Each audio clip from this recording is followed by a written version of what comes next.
哦，他们有秘书管道哎，他是用哪个？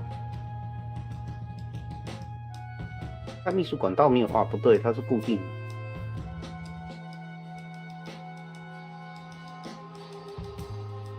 啊，蓝聘烂聘，我还不如等下去看那个展览。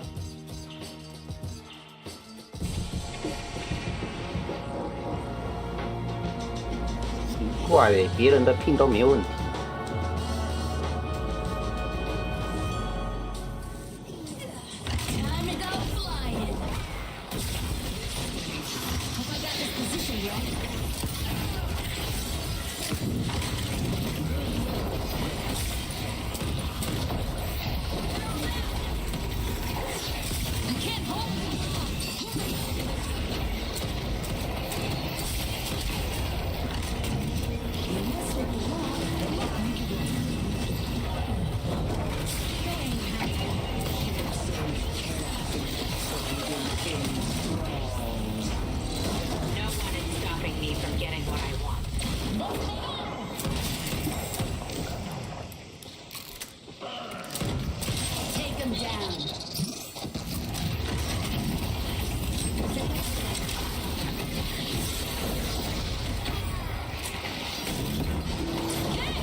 The Archmother will not forget your victory.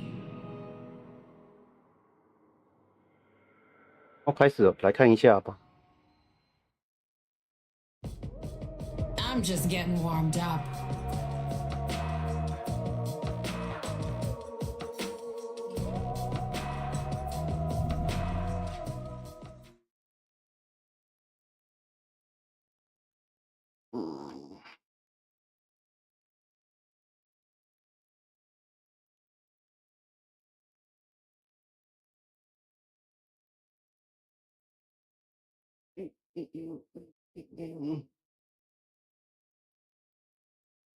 克斯大师怎么被打下去了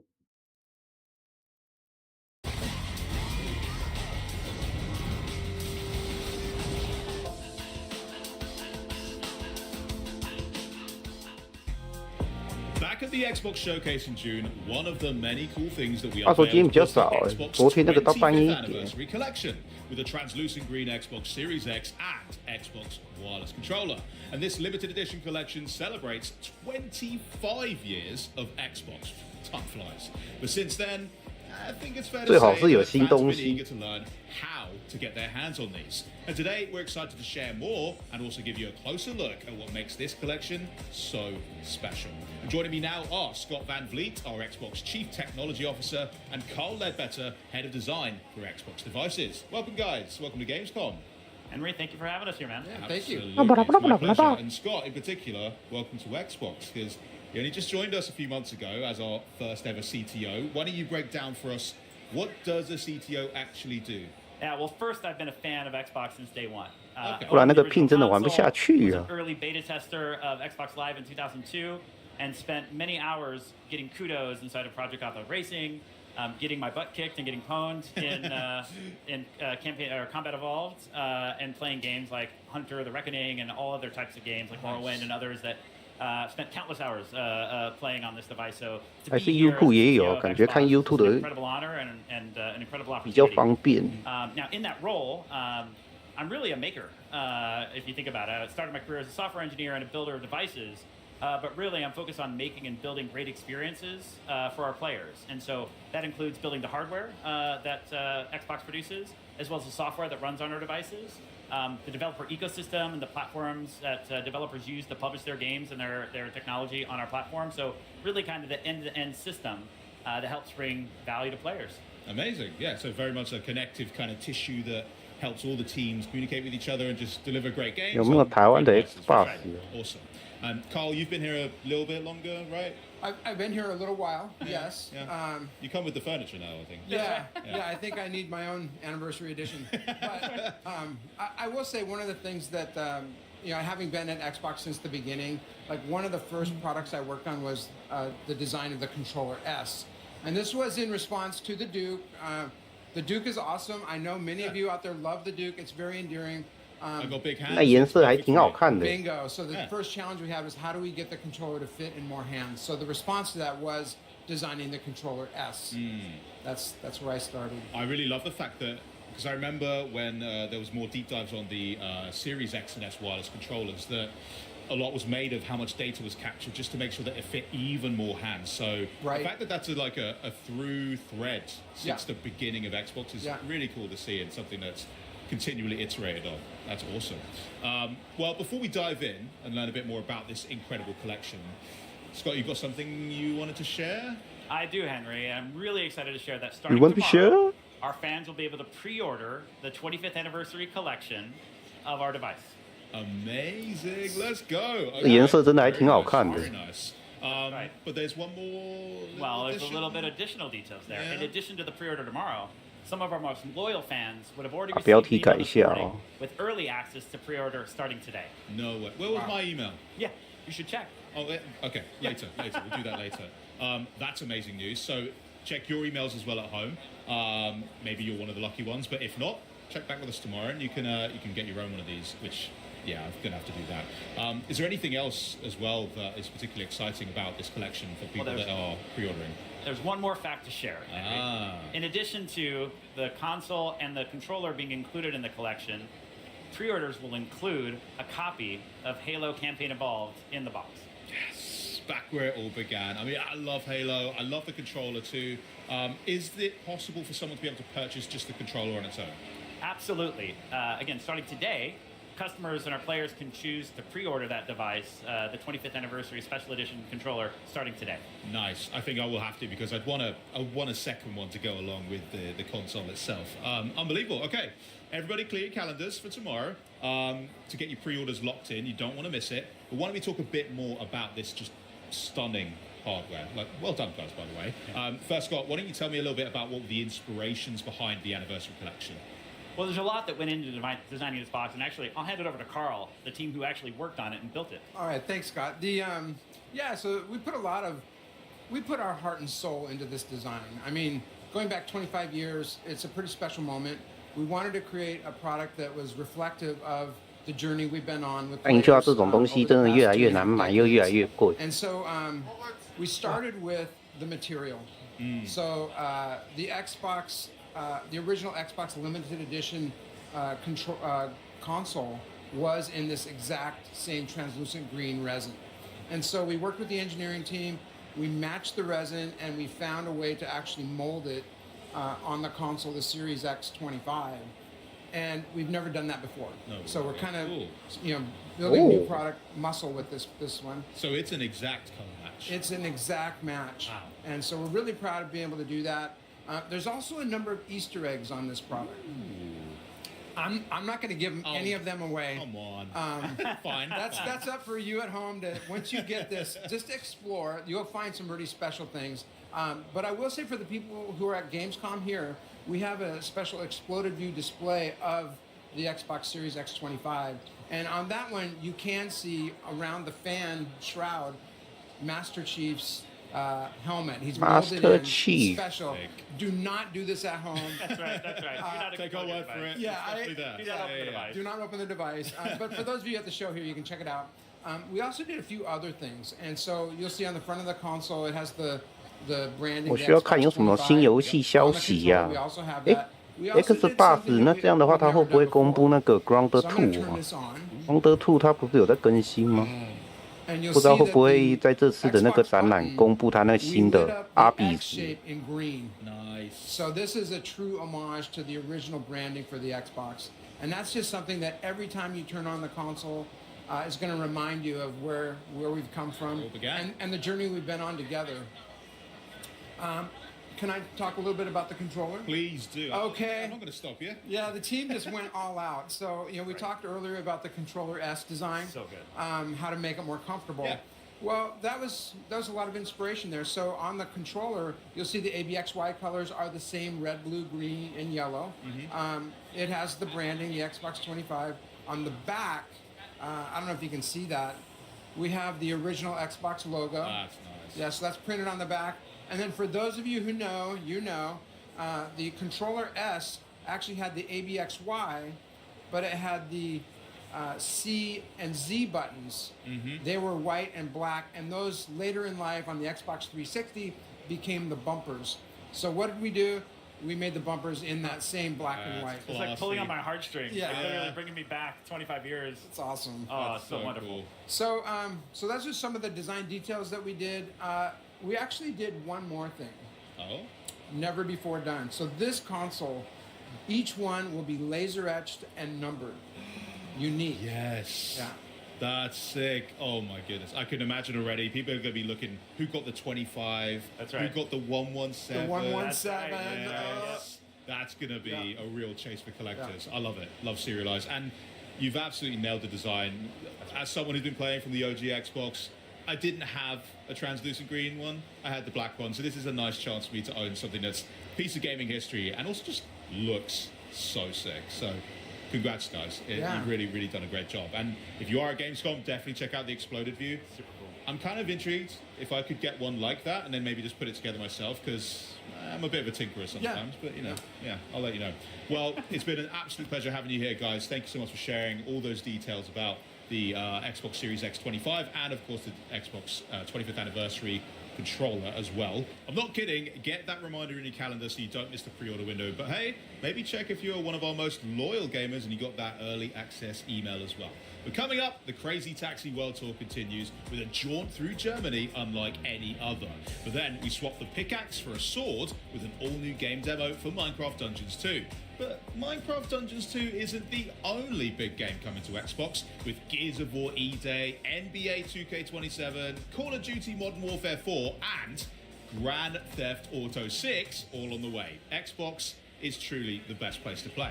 But first, you're a raccoon. GTA 6 NBA 还有什么？ in All Out Mischief and Mayhem. Yeah, it's our first world premiere of the day. Enjoy.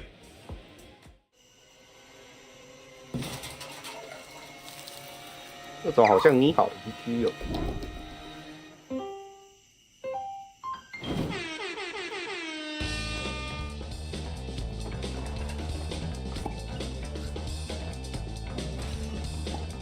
浣熊。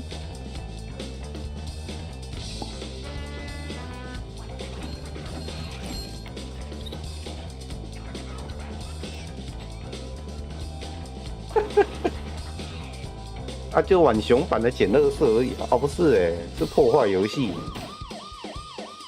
那是那种吗？1打4那种玩法。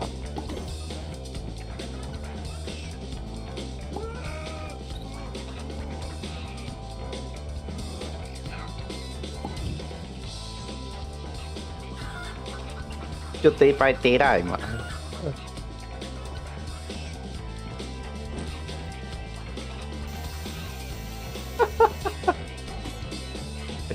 就恶搞版的，所以应该没意外的话，这个驱赶的应该是玩家。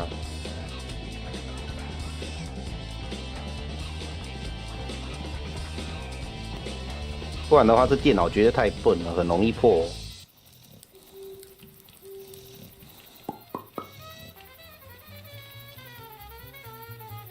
2026 December 9月。然后 Sega 啊，又是疯狂计程车。 The land of enchantment. From the moment you land, you'll be met with breathtaking views, fairy tale vistas, modern amenities, and cities full of historical charm. And there's no better way to explore this vibrant land than by car.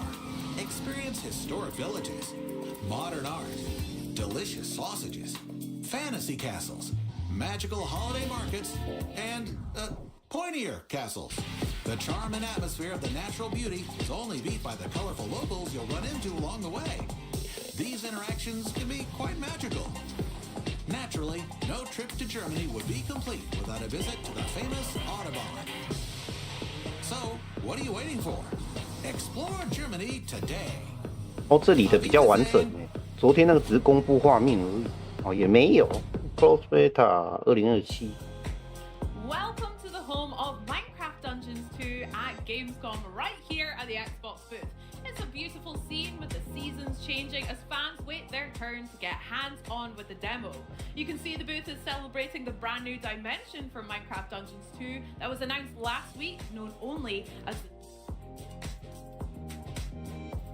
the 被消音了。 gameplay, and there's no waiting in line for you. Charlie's got the controllers warmed up and ready for a live playthrough with 3 of the minds behind the game. Charlie, take it away. When it premiered back in 2020, Minecraft 没有 Dungeons say was 好， called 哈哈哈。 the perfect introduction to dungeon crawlers for beginners and a breezy adventure for veterans, and a great couch co-op too. So here to bring us the next chapter in Minecraft Dungeons, please welcome Minecraft Dungeons 2 creative director Måns Olsen, executive producer Andreas Skoglund, and production director Nathan Rose. It's lovely to have you here, guys. Collectively, how are we doing? Thumbs up? Doing Great. so good. Thank you. Really good. Yeah. Thanks It's for great having to be us. here. Amazing. Right, so Måns, I'm going to come to you first, and I'm going Sure. to ask you potentially the most important question of the whole day, okay? What kind of game is Minecraft Dungeons 2, and how does it build upon the world of Minecraft? Okay, so Minecraft Dungeons 2 is an action RPG set in the world of Minecraft. You fight familiar enemies and new enemies. You collect lots of treasure, and you can do all of that together. So you play up to 4 players, either in couch co-op or online play, or just mix the two together. And co-op's a huge 感觉 element. 麦块地下城还是差不多 amazing. And 玩 we're seeing 法 such 啊。 amazing footage here that we've seen already, but one of the things 我觉得 I 接下来 really wanna dive into NNO because 系列的话，应该要走到那个 VR 版本 is 了 the。character customization, because this 不 has 走 VR evolved 的话，根本 quite a 没 bit 什么乐 since the 趣啊， previous 而且 one, 又有一堆 right? 外 So 挂， we're seeing the new 一堆 inventory 脚本，一堆 here. 外 There's 挂 a 在 few 那 things 边 that we 行， have 看 done 风 to it. 之谷啊， The 那些都 armor 被玩 sword 烂 has 了 been。split up into 1 from the first game. 啊，结果一直 Force, 冷饭热炒， swords, 还有一堆 Love 白 that. 痴会花钱在 chestplate 上 wings, 面， boots to Just match like Minecraft. regular Minecraft. Yeah. 真的是蠢到爆 More。loot gubbins to pick up. Exactly. More loot, Yeah. more ways to customize. Exactly. We've added a new item slot called talismans. And talismans give you passive bonuses that specialize you in a particular playstyle. So if you want to customize your playstyle, you equip these. You see that some of these have experience, so if you go up to one of the equipped ones, they level up with you. So as you play the game, okay. as you invest more time into it, these talismans upgrade and become stronger. And for example, there's the Tasty Bone, which gives you a wolf companion that fights alongside. Good, he's back. I'm very happy. And you can switch these in and out to match For the sure. playstyle, yeah? Yeah. I know that's a huge emphasis for you guys is, you know, again, when you go in to choose a character, you choose the design of the character rather than a class type that you... Exactly. We have Yeah. this idea that you are what you wear. Oh, I love that, Måns. That's yeah. beautiful. So Nathan is going to go upgrade some of his loot at the blacksmith. Some of these have slightly lower item power, so if you just want to bring them up. Beef them up a bit. And at the blacksmith, you can also like the gear spawns with random effects, and you can swap those out as you like. Okay. So you can spend this special currency called the Echo Shards to re-roll your effects that you have on your gear to specialize your character. So you can still grind for like the legendary style, like the look of the loot that you want, Sure. but then you can come back here and refine Right. it with this additional currency. right, yeah. Wonderful. Okay. So what are we going for here? What are the options? I think we have a build that has a little bit of everything set up. Okay. Okay. So the melee weapon here is unique. It's a very powerful item that has additional like melee boosts of different kinds. You have a set of feet that buff like companions, so things Okay. like the wolf. Yeah. Do you want to go look at some enchantments, Nathan? Ooh, Yes. yes, definitely. So talk us through the enchantments. If there's anyone who hasn't played the first one, how does that work in the world of Minecraft and Minecraft Dungeons? Right. So to further specialize your gear, you can put enchantments on it. So you collect enchantment books out in the world. This is a change from the first game, Of course, yeah. where you had enchantments built into your gear, and now instead you collect these books and you can apply them as many times as you like to whatever gear that you like. So Oh, wonderful. Nathan, take your pick. 麦块觉得还 I'm gonna 好 open 哎 mines on my main hand weapon. And what does that do? Weapon attacks deploy 2 mines that explode in proximity. Ooh, that does sound very good. Great ag control on that. And so now, whenever he does jump attacks, also new to the game, Ooh, okay. or combo attacks, swing multiple times, Ooh, that looks awesome. then you'll see these enemies pop up. And as a personal favorite, I could also see on the bar at the bottom that the firework arrows are back, right? They are indeed. They are my favorite thing. So I played this game obsessively with my family. It was the first game really that my daughter got into. With the couch co-op really came to us here. We even gave it a nickname. If you guys are interested in hearing a little, you know, Please. maybe you can rebrand it. We called it Minicraft Dungeons. Oh. Let me know if it I love sticks in that. the office. No, it's I good, imagine it's good, it it's good, doesn't. it's good. But We yeah, love that. I loved it. And Should we head out yeah, into the world and if we get can a few make more my dreams players in? come true, All right, let's play it, join. that'd be great. So we're gonna travel to an outpost in the forest area here, and then I'll start. I'm gonna choose this guy. Beautiful. Okay, and me. Charlie. Here we go. I'm gonna go for you. Lovely. and I'm going to pick a 诶，这 character 个 as 可 well. 以一击多玩是不 Beautiful. 是 Here we go.？诶，可以耶，好帅哦，那还挺有趣的。 Instead of going onto a specific place, the table, choosing a mission and moving over, this interconnected world is brand new, right? Right. 那可以大家一起玩的话 Yeah, Andreas,，那还 do 挺 you 有 want to 趣 do 的。 any of the other new elements that are coming along?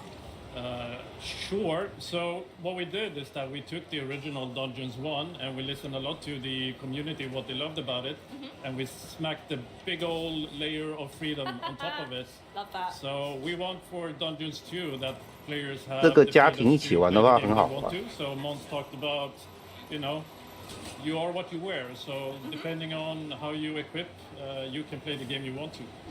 Oh, my loot's in the sea. I'll get that later. And also you Well, we'll have find the freedom to explore. Because Okay. our world is a big interconnected world. So outside of the core quest line, you can do a lot of things in procedural generated dungeons and whatnot. And lastly, we also want dungeons to be, you have the freedom to play it with your friends the way you want to. So we put a lot of emphasis on building out our co-op feature set. Absolutely. I mean, you had such a huge community that came along. I'm going to nick that TNT, by the way.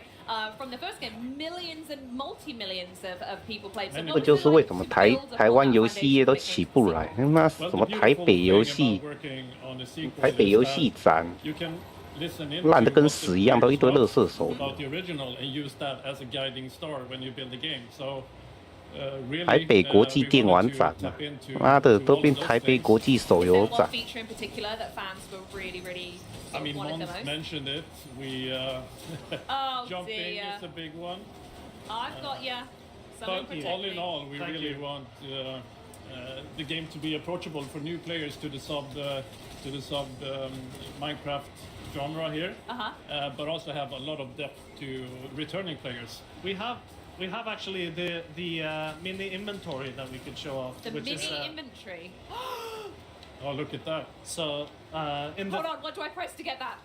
the D-pad up The button. D-pad up. Yeah, so in the first game, you had to inventory management. You had to like take it one in at a time. turns. Yeah. And that was some feedback from the community that we really took to heart. Absolutely. Now we have this mini inventory so everyone can manage the gear at the same time. Oh, yeah, we would rock, paper, scissors in our house as to who got to go first to look through the loot after a fight. That's incredible. I love that. That's really And, good. we also have this guiding line. If you're ever lost in the world, you can just press Love that. the button here. and Really know where to accessible. go. Yeah.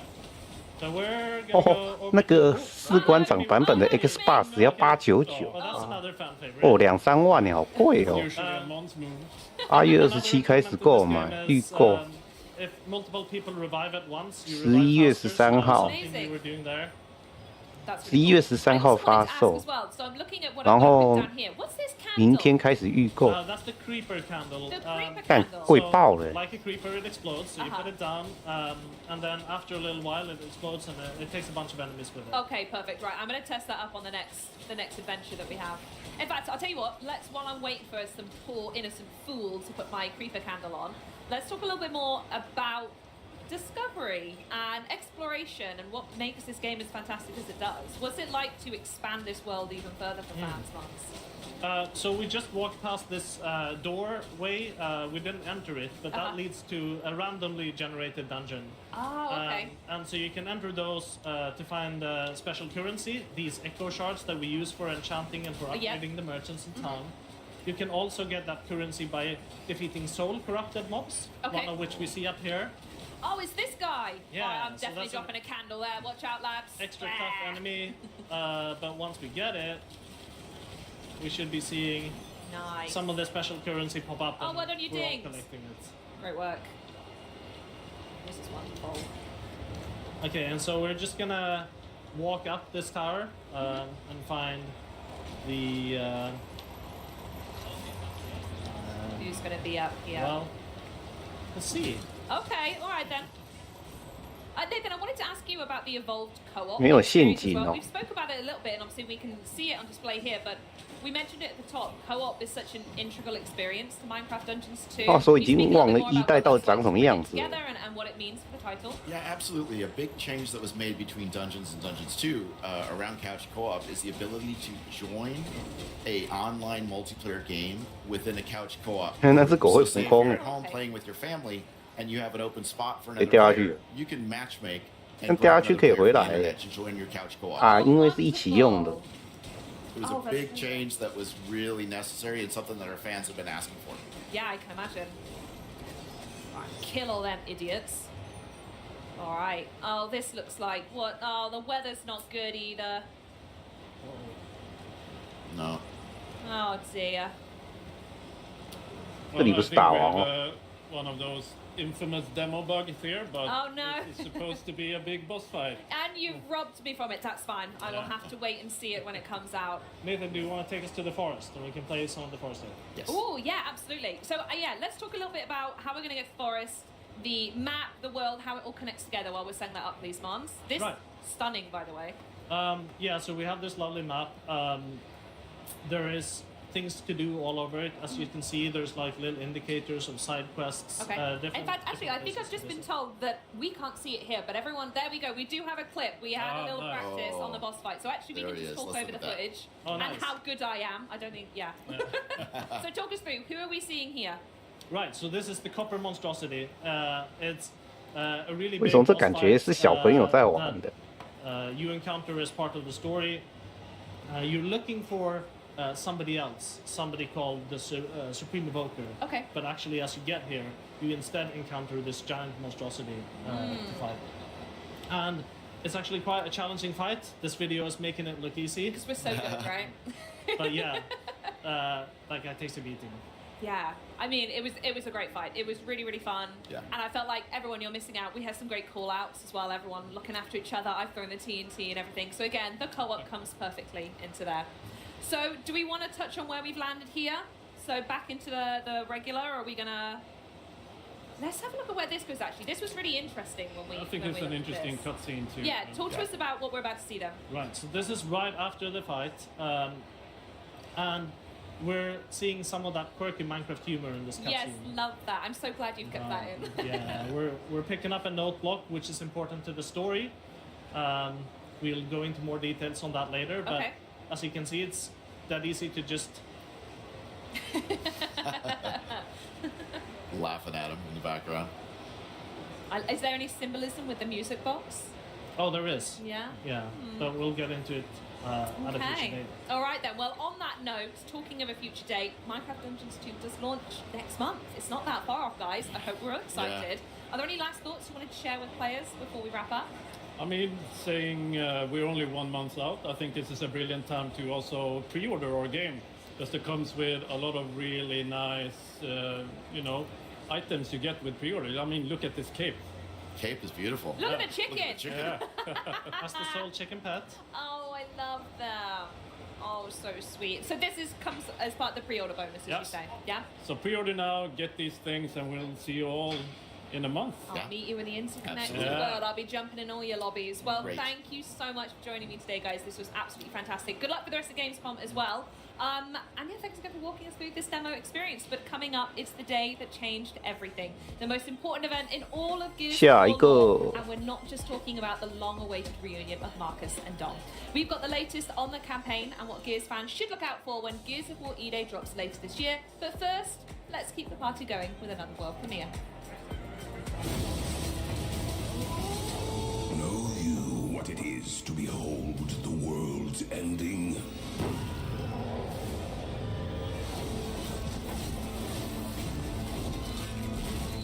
To know the hour, the blood, the flame? I do. 侠盗猎车手被泄露了。 You shall be my final wager. To save the 9 realms. Wield the powers of the gods. Twist fate with the throw of your dice. 又是 Roger Game。 Lost vanguard against Ragnarok. The defenders of... Huh? Oh, it's hard to do it alone. Then rise in Valhalla. Valhalla。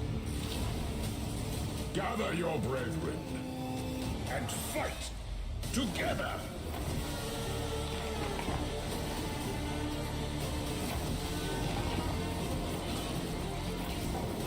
Show the spawn of Loki why you'll never bet against the gods.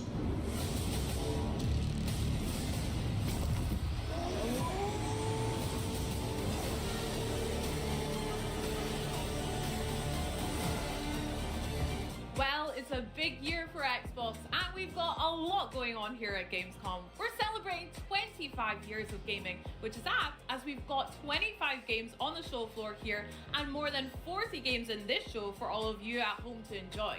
We got hands-on gameplay and looks at some of the most iconic franchises in entertainment. And here with me today is Xbox's expert on the next generation of new tech.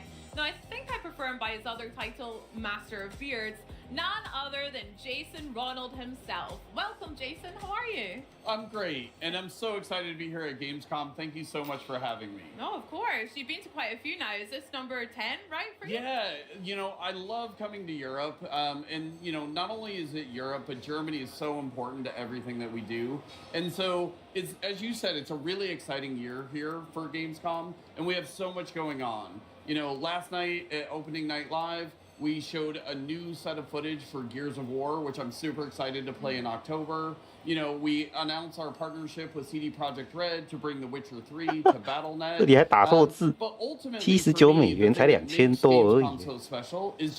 他在点错地方了。You know, this is what has made Xbox special, and just to be here in Germany to celebrate with the community and all of these great creators, it's just such a great time to be at Xbox. You're so right. We've got a lot to celebrate tonight at FanFest as well. Looking forward to that. Exactly. You know, FanFest is one of my favorite things to do. It started here in Cologne, and it's just going to be great to spend time with the fans tonight. 100%. Can't wait. Now, speaking of the fans and also the community, there's a lot of players that take obviously great pride in their gaming collection, especially here in Europe. We know that Xbox players have stacks of physical games. I like to organize mine alphabetically and have a couple of collector's edition, Doom Slayer and Master Chief looking down, guarding all my precious loot. Yep. But there has been a lot of conversation lately around ownership and also rights to the games that you buy. So Jason, what do you make of it all? Yeah, very similar to you. Like, I have a large physical collection. I have my own collector statues. Heck yeah. So today we're announcing we're bringing a new feature to bring all of the benefits and the flexibility of digital to players who have physical games. Because players have built their libraries of games with Xbox over the last 25 years. Many players, some have bought physical discs, some have bought their games digitally, and many of these games work across multiple generations. And even as technology changes and formats change, your library shouldn't. You know, we have so many special memories tied into our libraries, you know, the moments you played with your friends, and we want to be able to bring those forward. And that's really about our commitment to game preservation. I mean, that sounds great. 过了半小时才几个游戏而已，好少。 啊，这个是2个小时还是3个小时？ Again, I've got a physical game copy on my shelf at home. What do I actually do with it? Yeah, it's really, really simple. So most Xbox One and Xbox Series X titles support this. So all you have to do is just put the disc into your console. You'll be prompted to redeem a digital license, and that digital license will be tied to your account. And so now you get all of the benefits of digital. So you don't have to put the disc into your console to play the game. If the game supports Xbox Play Anywhere, you can easily play it across multiple screens. And you can even do things like cloud streaming, which you never were able to do previously from a physical disc. Wow, I mean, that sounds sick and also really straightforward. You mentioned just then about supported titles. Yeah. What do you mean by that? Yeah, so we're launching with support for thousands of games. and we'll add more over time. And this is part of why we're launching it with the Xbox Insider, so that we can start collecting feedback, and you'll see improvements over time. But this is really just, when you think about working with thousands of games across 25 years of Xbox, very similar to how we brought the original Xbox games to PC. We're just really focused on giving you more flexibility and giving you more ways to play the games that you've bought from Xbox over many years. Awesome. Sounds like a lot of ways to play. And with this new feature, nothing's being taken away here, right? No, not at all. Your physical discs continue to work as they always have. You can display them with your collector's editions and just celebrate your collection. And it's really about adding more flexibility and providing more choice for you as a player. I mean, I love that. You mentioned having a collection that spans loads of years. I know for sure I've got a game or quite a few that I would never ever want to get rid of. And as we approach Xbox's 25th anniversary, what are you hoping that players take away from this? Yeah, for 25 years, players have invested in Xbox, and the players have really been what have made Xbox special. And so we're really focused on how do we honor that as we think about the next 25 years of Xbox. And so we just really view this as another step in making sure that your library is protected. It can move forward with you as technologies and formats change. And we're going to continue to invest in game preservation and adding new capabilities just to make sure that your library continues to get better as technology evolves. Oh my gosh, sounds awesome, and also very exciting as well. Well, Jason, thank you so much for joining us and sharing that with us today.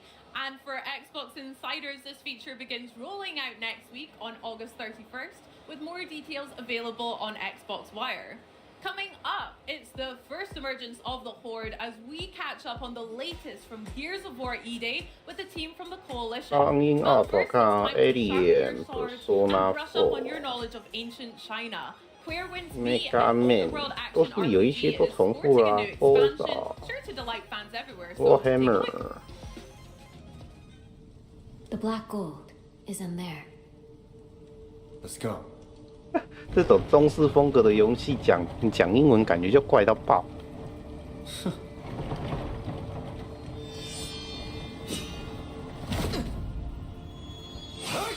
他的脸的那个建模，该不是仙剑吧 At last, I've got you. It seems those fools let you slip away. 哦，不行，他讲英文。 Last time you had a drunk. This time a cripple. Last time, you ambushed us. We were outnumbered. Today, we set the trap. Knowing that the Lodestar Swordmaster wanted the black gold, how could I not be ready? Ever since that day, my only goal has been to find you. And to kill you myself! After all this time, you've still learned nothing. Serving yourself up like this, what a tragic waste of poor Han's sacrifice.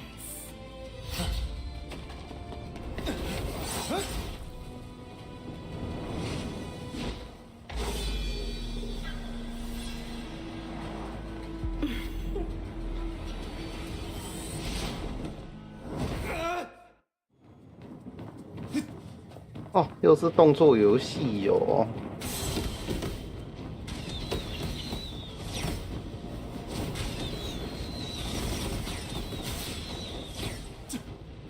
现在这种类型真的烂大街，没有什么特别的话，就不会特别想玩。何打？放屁啊！连剑气都能踩。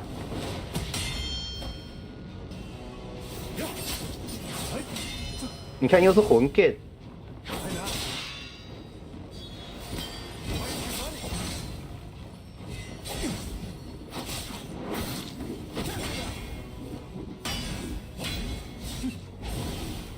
不太行哎，这法环太强了。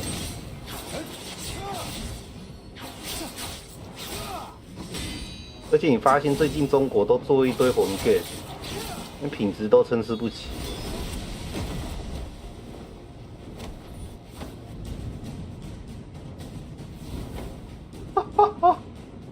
哦，真的不太行。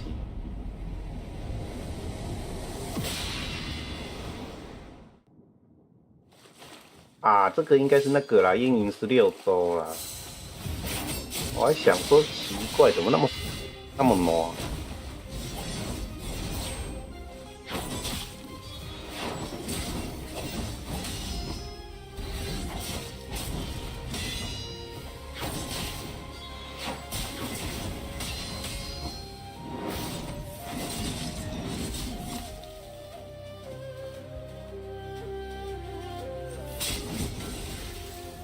啊，可以换下一个游戏了。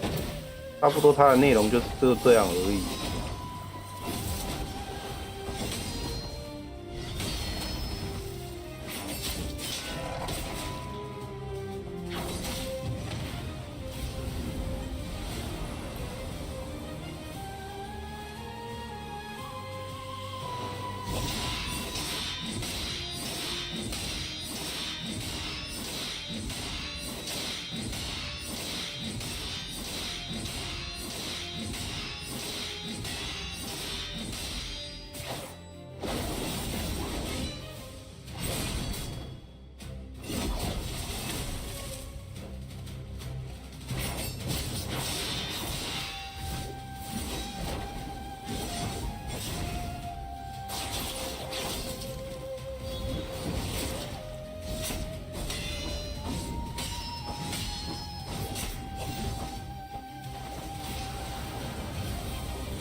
Skyward City is moving. Artificers, what do you want? Huh? I see now.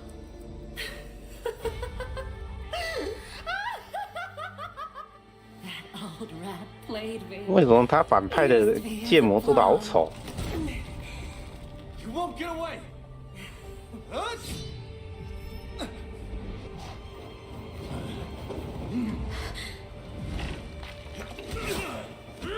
When we take flight, the black gold will destroy the city.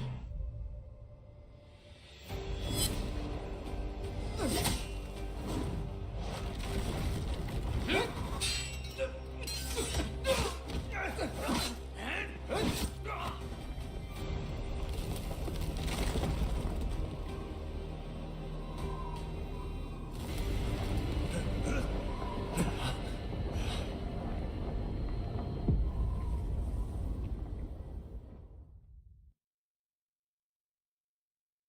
我就知道是阴影16周。 Gears of War fans have been eagerly anticipating Gears of War E-Day since it was announced in 2024. 他那个打王的建模，之前我好像在哪个前面，他们那个影片有人打王的那个画面几乎一模一样，会被拉进这领域里面。 Guys, welcome. Thanks for coming and joining us. Thank you. Yeah, our pleasure. Now, you obviously had opening night live. 英云的优势就只是因为它是免费，不然真的没什么特别的。 Yeah, that story trailer, obviously, when we craft trailers, it's a bit of a love letter to the game, to the fans. And with that story trailer, we really wanted to show off some new elements from the campaign we haven't been able to share yet. Obviously, Vrak at the beginning, but also our story is about, the origin story of Dom and Marcus from Bravo Squad. But there's so many more characters in our story, and they all have character arcs as well. So we got to show a bunch of people that are there fighting alongside you in E-Day. E-Day 的话，我有可能考虑去弄1个月的 Game Pass 来玩吧。 Because he looks mean. Yeah, he definitely is. Yeah. So Vrak is a Locust commander, in the Locust army. If you look, 反正 Deluxe 最近也没有公布什么消息。如果是最近的话，应该就会去弄，然后玩那个。Happened during the Lambert Wars, so he's seasoned. He has kind of a private army that follows him around called the Scorched Legion. Yeah. So they're into self-mutilation. There's lots of really dark, kind of nasty stuff that they do to themselves and to the citizens of Sarah. And I think overall, Vrak just represents.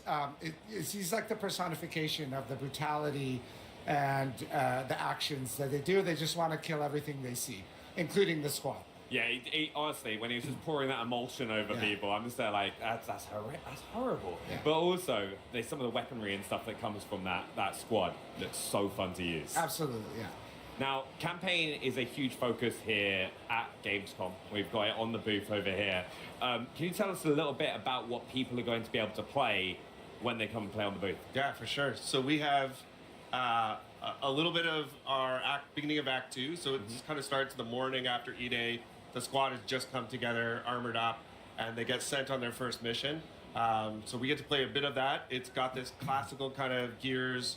You're supporting another squad, going toe-to-toe with the Locust. And it's actually a subsection of the campaign preview that we just got to see get released online. A bunch of video and press coverage of that came out, which is a little bit larger. That goes a little bit past what we've got on the show floor, but everybody here gets to get their hands on it.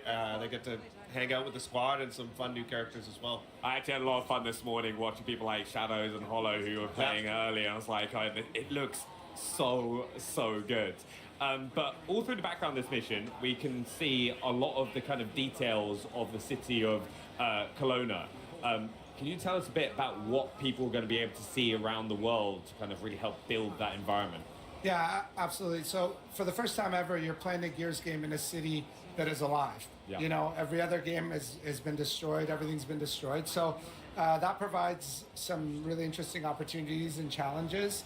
We really need to think about what was happening in the place when this event happened and life just got suspended, in one shot. So I think fans, when they play the game, they're going to be able to... there's lots of storytelling from something simple as a piece of paper on the ground, what's written on it, to what's, there's a meal that someone was eating when the locust came out of the ground, to more complex set pieces where there's a bunch of dead bodies and maybe they got dragged somewhere.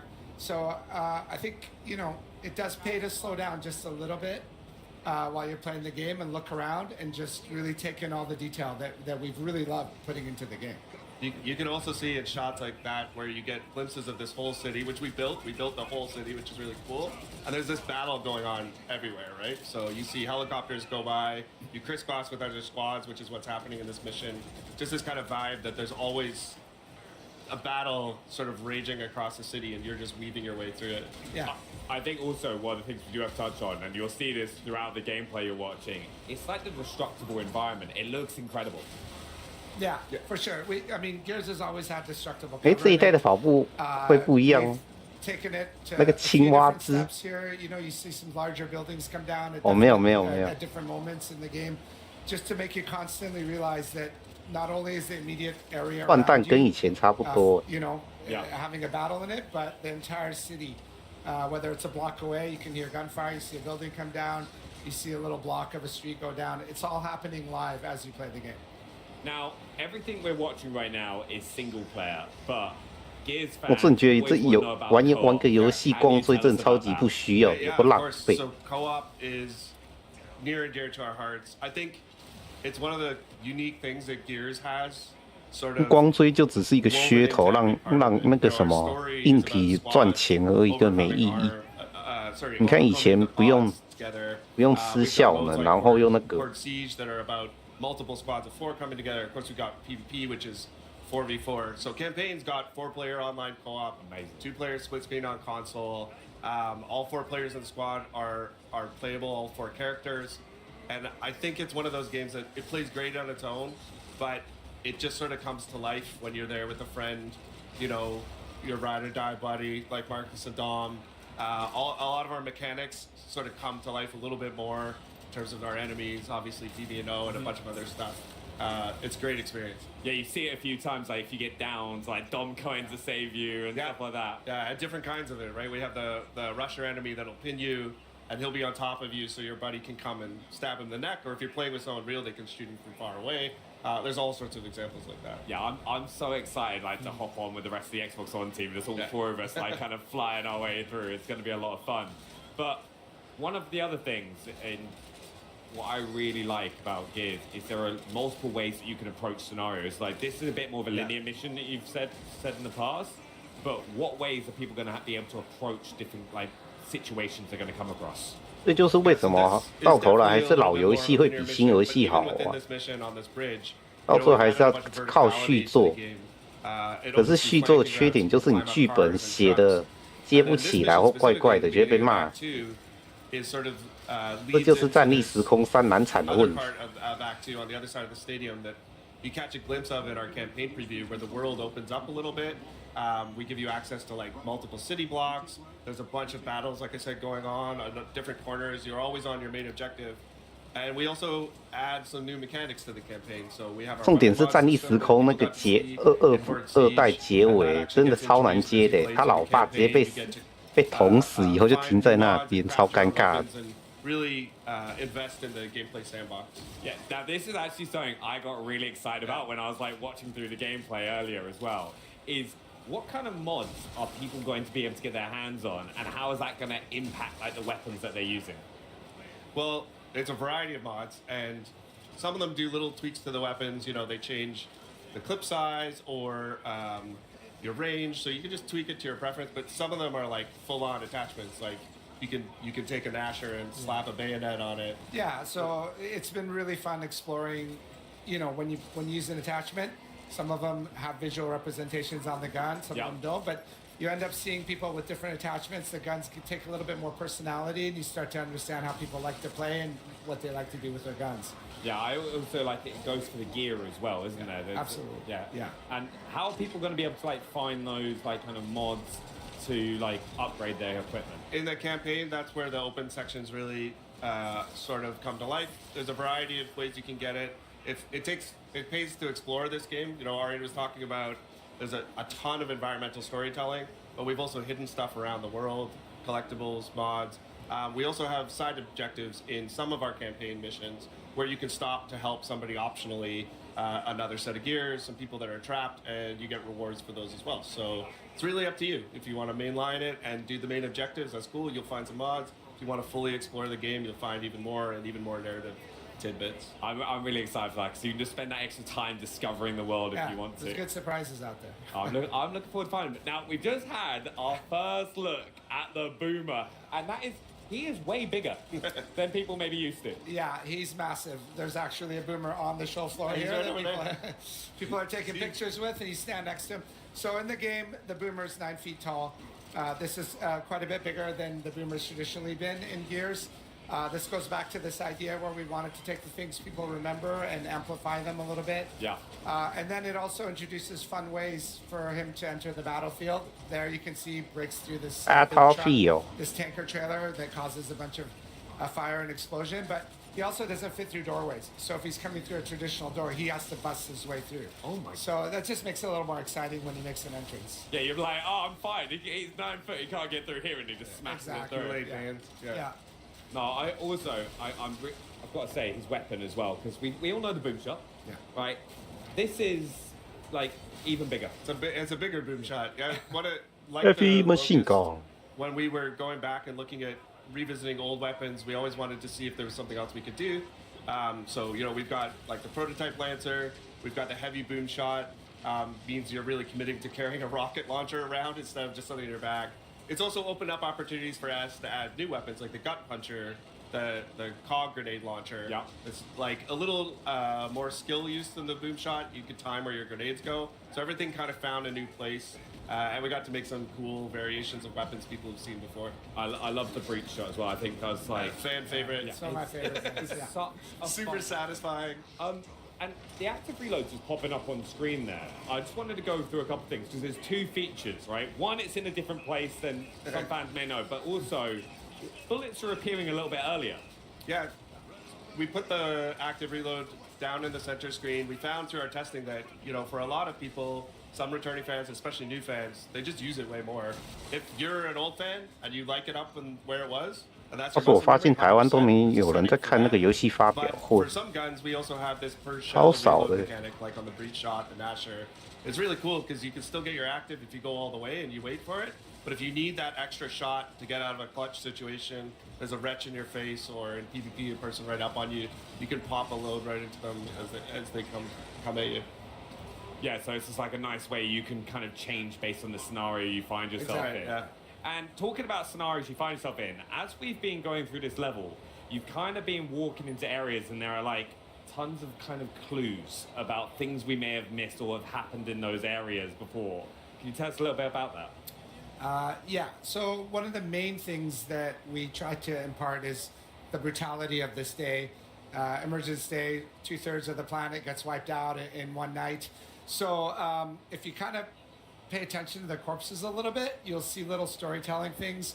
The blood trails sometimes give you a glimpse of what has happened, the pose they're in. So there's a lot hidden in there to check out. No, I honestly, I'm so excited. A big thank you as well for you guys coming and joining us and Thank taking you, us absolutely. through Gears of War E-Day. What's one thing that you're most excited for fans, right, to see with Gears of War E-Day?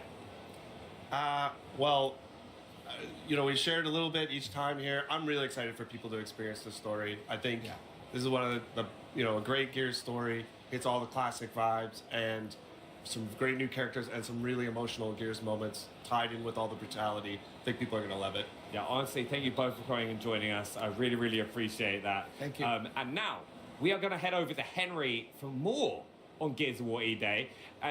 The Gears of War E-Day experience that people have access to here on the Xbox booth. Well, welcome to the Gears of War E-Day here at Gamescom, where I've actually got artist Luke Priest with me to 话 discuss 说 the 外国人怎么那么喜欢戴 eye 那个 candy 鼻 that's 环 on display behind us, and thanks so much for joining us, Luke. Thanks for having me, man. Welcome to Gamescom. It's your first time here as well, isn't it? It is, yeah, it's really cool. It's a pretty special way to kick things off then. With Yeah, E-Day. definitely. Why don't you tell people at home what it is that you do? Yeah, so I'm an illustrator. I'm based in the United Kingdom. I've been working with the Coalition for many years now on all things Gears of War. Obviously, more recently, E-Day. So yeah, that's kind of what I do.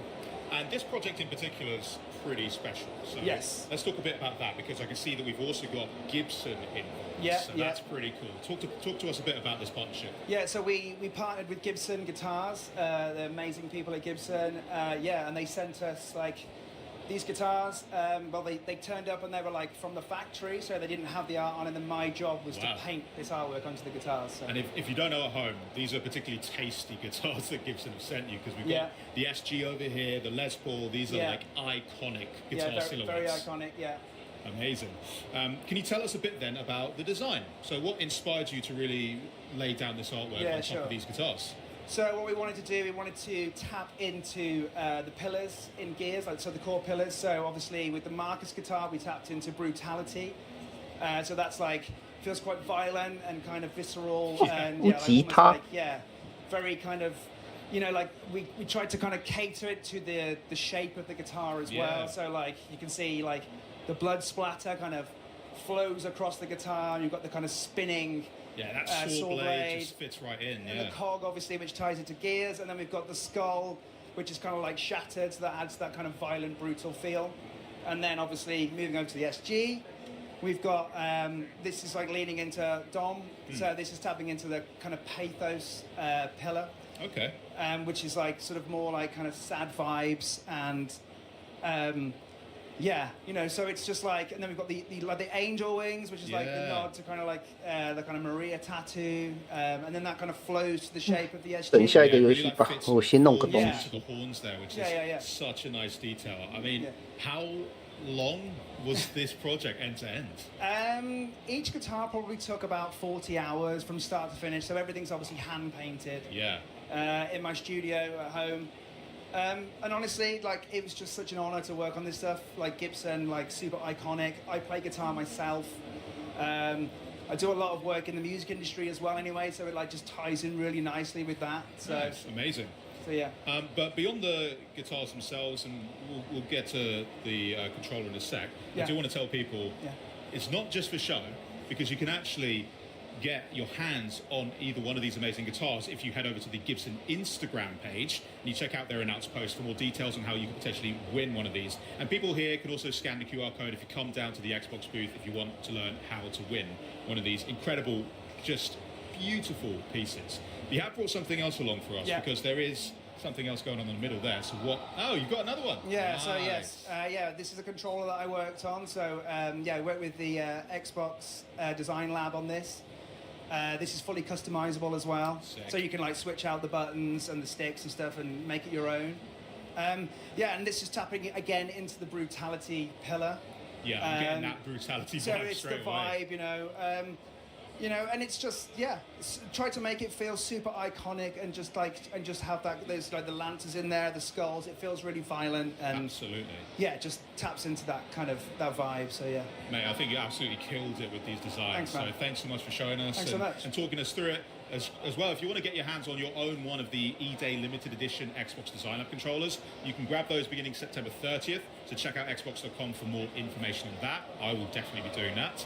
But thank you, Luke. I hope you have a great Gamescom. But there's quite a lot going on here, so we're going to have to pop off and see what else we got going. So thank you. Come along with me, because the rest of the booth over here that we've got, this entire segment, you can see loads of people queuing up right now to go and actually play Gears of War E-Day. So E-Day has officially landed here in Cologne.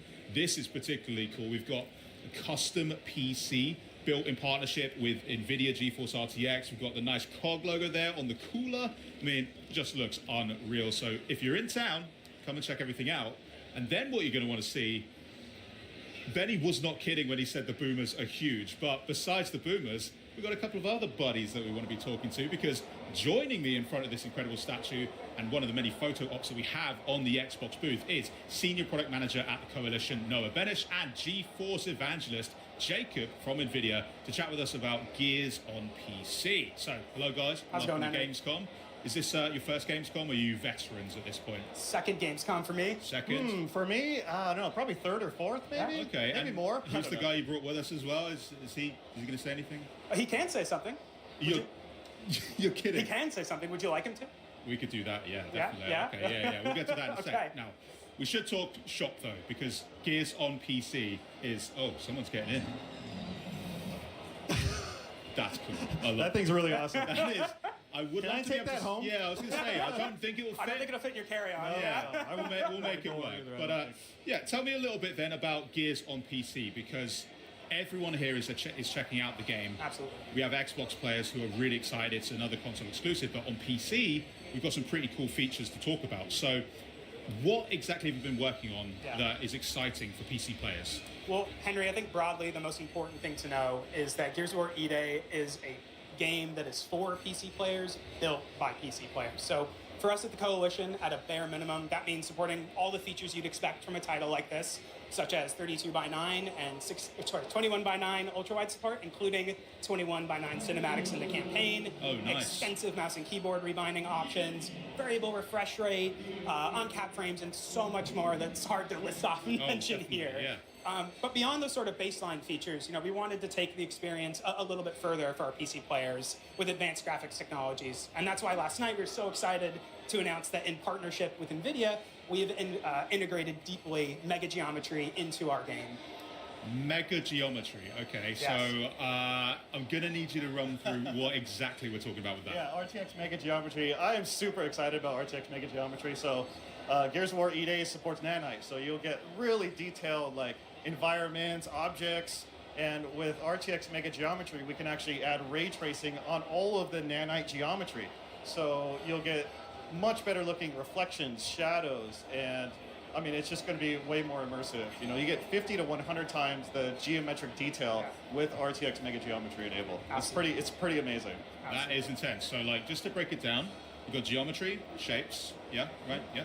Mega, pretty freaking sick. Yeah. Okay, cool. Everyone's on board now. Great. Well, thanks so much for chatting to me, guys, about everything here. Of course, that's not just what's going on here, because in the actual play area, people can check that out too, right? Absolutely. I mean, better than talking about these features is experiencing them for yourself. So you and everyone else here at Gamescom can enjoy our first public hands-on of campaign inside the booth behind me. We've got 20 stations, all of them PCs, all powered by the GeForce RTX 5080 that have been built by our friends at Alternate. So if you're here at Gamescom, please come check out the campaign. Yeah, you know what to do now, guys. Yeah, thanks so much, guys. I'm probably going to head in there shortly after All this. right, we can get the line. It's a bit of a big queue, though. Yeah, but I might go in. I know a guy. Yeah. Oh, thanks. Nice. All right. Well, for a deeper look at that technology that's powering E-Day on PC, why don't you check out this exclusive behind-the-scenes Vidoc from the Coalition and NVIDIA. Check it out.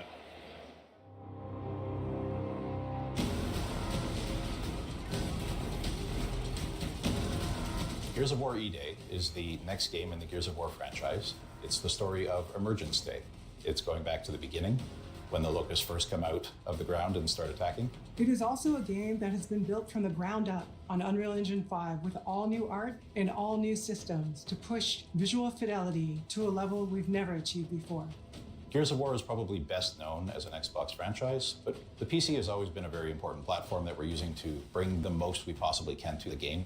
The PC community is incredibly important to us. I, myself, am a PC gamer. I've been making PC games for my entire career, and we've built this game with a PC mindset. We're trying to push a lot of technology, high detail geometry, heavily using nanite and lumen. We're going to be one of the first titles to use mega lights. Gears of War supports hardware, ray trace, lighting, shadows, and reflections. This shows up in so many different ways.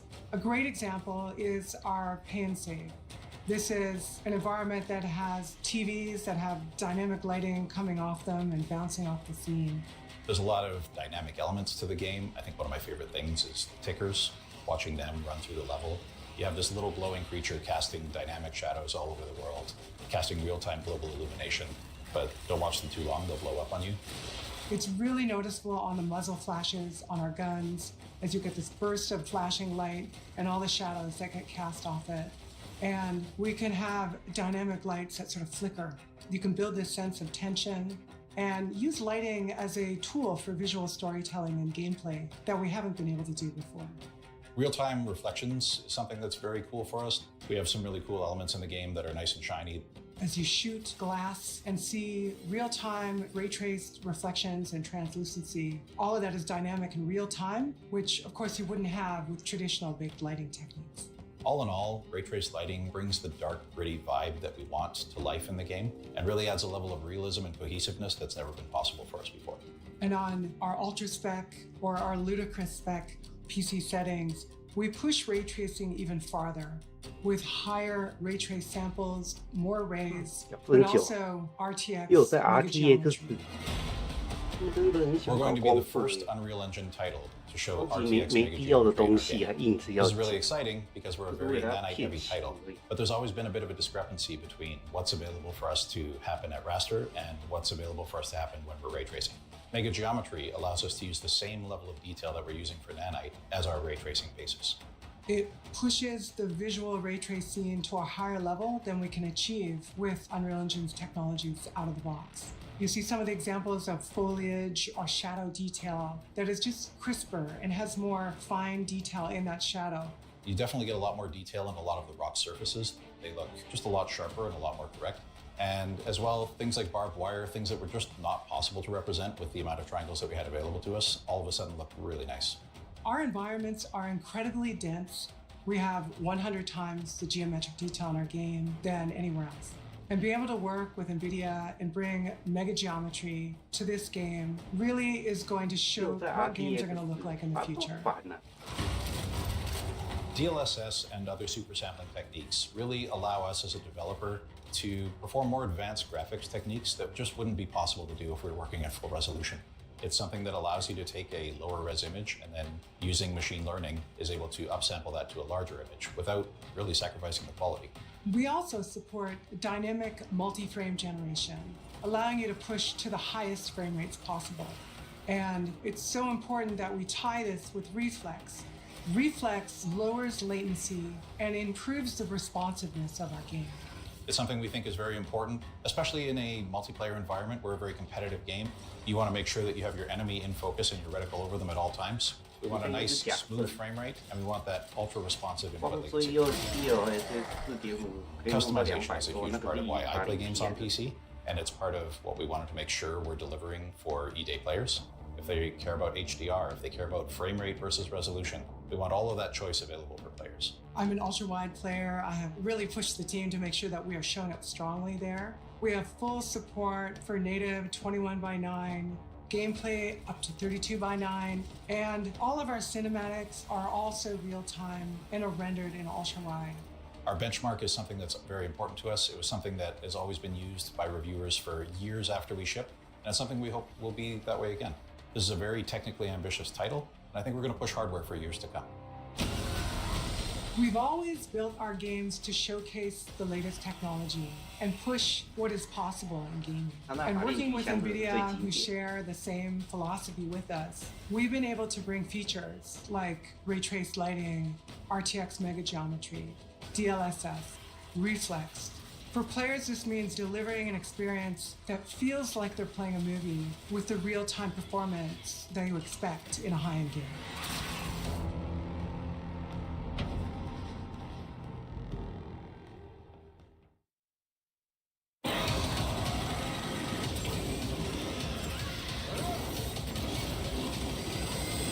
Welcome back. All suit systems are nominal. Atmospheric interference is causing data transmission issues. Proceed with mission.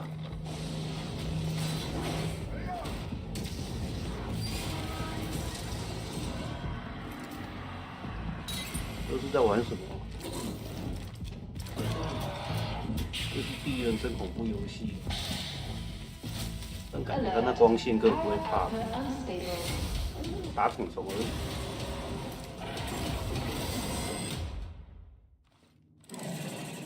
哦 ，Alien 动，死亡风暴，又是异形类的。这个感觉应该是4人玩的。明年春季还很久哎。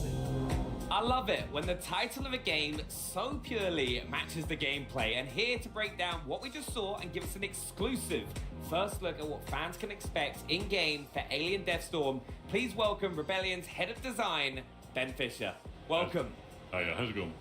Ben, it's so good to see you. I mean, it feels like only yesterday we were hanging out at the pub, chatting at Atomfall, and it seems that you and the team have been pretty busy since then as well. Yeah, I mean, it's great to work on a load of different games at once, but we learned some cool stuff from Atomfall about sandbox freedom and giving the player non-traditional ways of doing objectives. We've fed that straight into Alien Deathstorm. Ooh, I love that. Now, on that topic, Atomfall, congratulations. It's been a huge success for you guys at Rebellion. I hear it has a lot to do with maybe Benny and I's characters' face scans in the game, but you know, we won't take too much credit here. You mentioned there about applying that into Alien Deathstorm. Can you break that down a little bit? What from the project have you brought over? What design elements can we look forward to? So the main thing is that for all Rebellion games, we value giving player clear objective and then sandbox freedom and how to achieve it.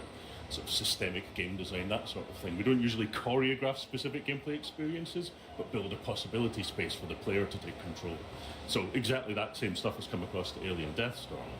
The new challenge for us has been combining that with horror gameplay, because horror gameplay is normally quite handcrafted, but I think we found a secret formula that really makes it happen procedurally. It's very exciting. Secret sauce, very exciting. Nice. No, I'm really excited to see it, so should we get started? Wait a minute. Right, now I'm ready. What the heck is that? You'll find out very soon. little bit hint in the trailer, but should we hop into and check some gameplay out as well? Let's do it. Let's do it. Oh, hold on. It will come up. Ah, here we go. Now, this is the Megastorm in full swing. 我真觉得异形类的话，大概就是要玩那个多人生存，像那个什么，那叫什么？突然忘了。哦，2040力。不然就是真的有人当异形，有人当那个，这样会比较好玩。 combat intensity of like a sort of horror shooter with investigation and discovery. So you're, as an engineer, you're kind of exploring the situation, finding out what's happening, and as you do so, the storm is tearing the place apart. So you're fighting to survive at the same time. Nice. Can you break that down a little bit further? The engineer's role, that's a pretty specific choice there. How does that come into play with gameplay? Well, we wanted to give you a framing that meant that you felt like a sort of an everyman doing your best to survive. So you arrive there with a load of tools, including this giant sort of hammer here, you know, to do a bit of percussive maintenance to try and get the place up and running. So instead of doing traditional objectives where you're told exactly what to do, instead we've got a system that we call Squire that you use to kind of diagnose the situation and figure out what's going wrong.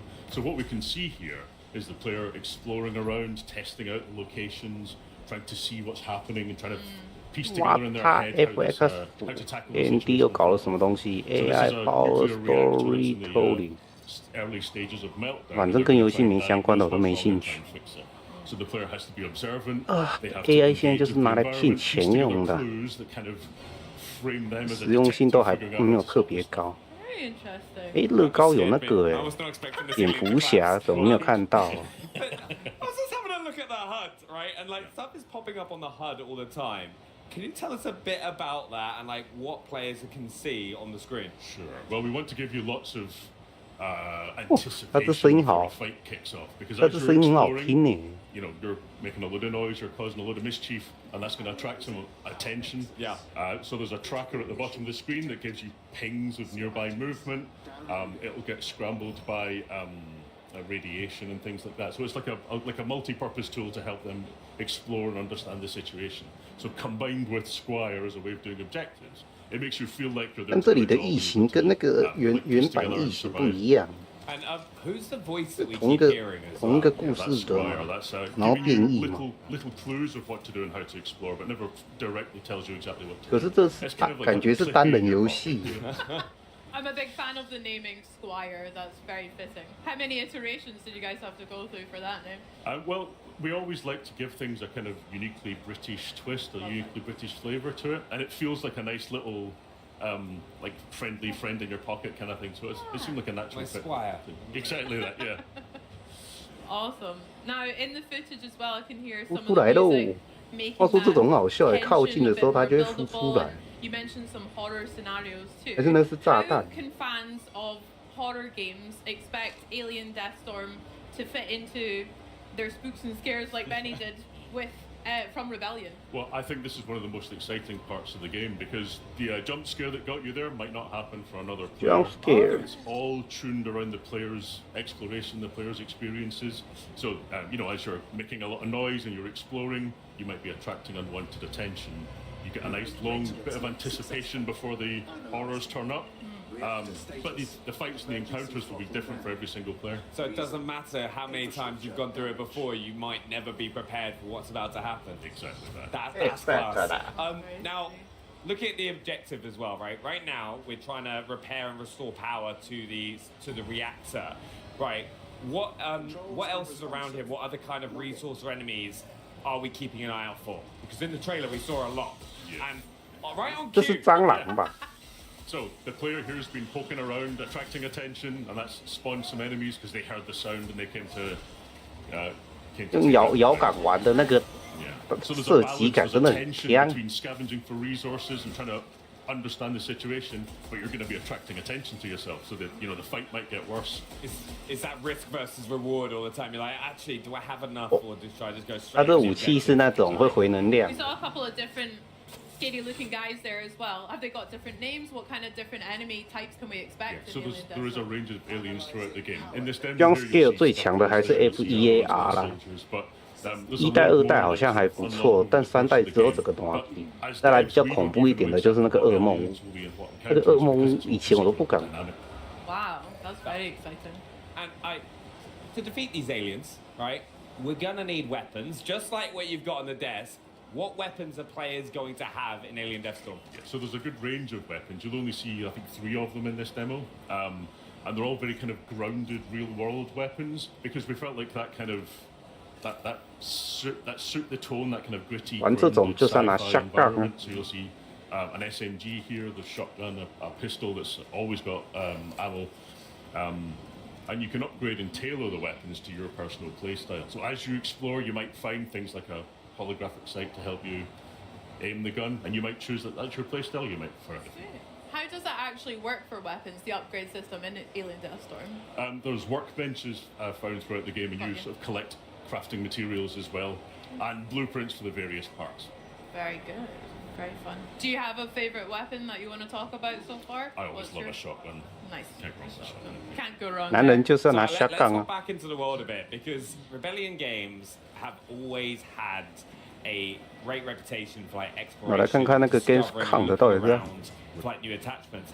How does 在 Alien 讲 Deathstorm encourage players to fuck venture off the beaten path, especially if you're 哦 going to be like 乐高是在 Gamescom 的那个展览。 Yeah, well, we strongly believe in player freedom, and like part of the fun of it is finding your route through the environment and choosing how to engage with it. So there is that risk reward, that balance of trying to find those. 话说现在都没有那个有人要做新的游戏平台，现在都被那个什么 Steam 独占。虽然有其他的那种，只是用钱在撑而已。 And I don't know about you, but I've never been to a space reactor myself. But we try and make sure it's got a kind of, clear signposting, clear exploration, so that you can either explore everywhere for resources, or you can sort of get a quick understanding of how you're supposed to explore. No, But we leave it completely up to the player. No, I always love like going on exploring. Cause it's like an Atom Force. Spent so long trying to search for Morris's hairline, which is just. 看手游版《魔物猎人》真的很笨。 Balls can be. I don't know, it's pretty accurate. Sorry, that was hard. I mean, we've got aliens, we've got nice alien guts to look forward to as well. But what other challenges, 赤色沙 like 漠。 that one, can our players look forward to? That's class. Yeah, all the best games have got a white visor, but right.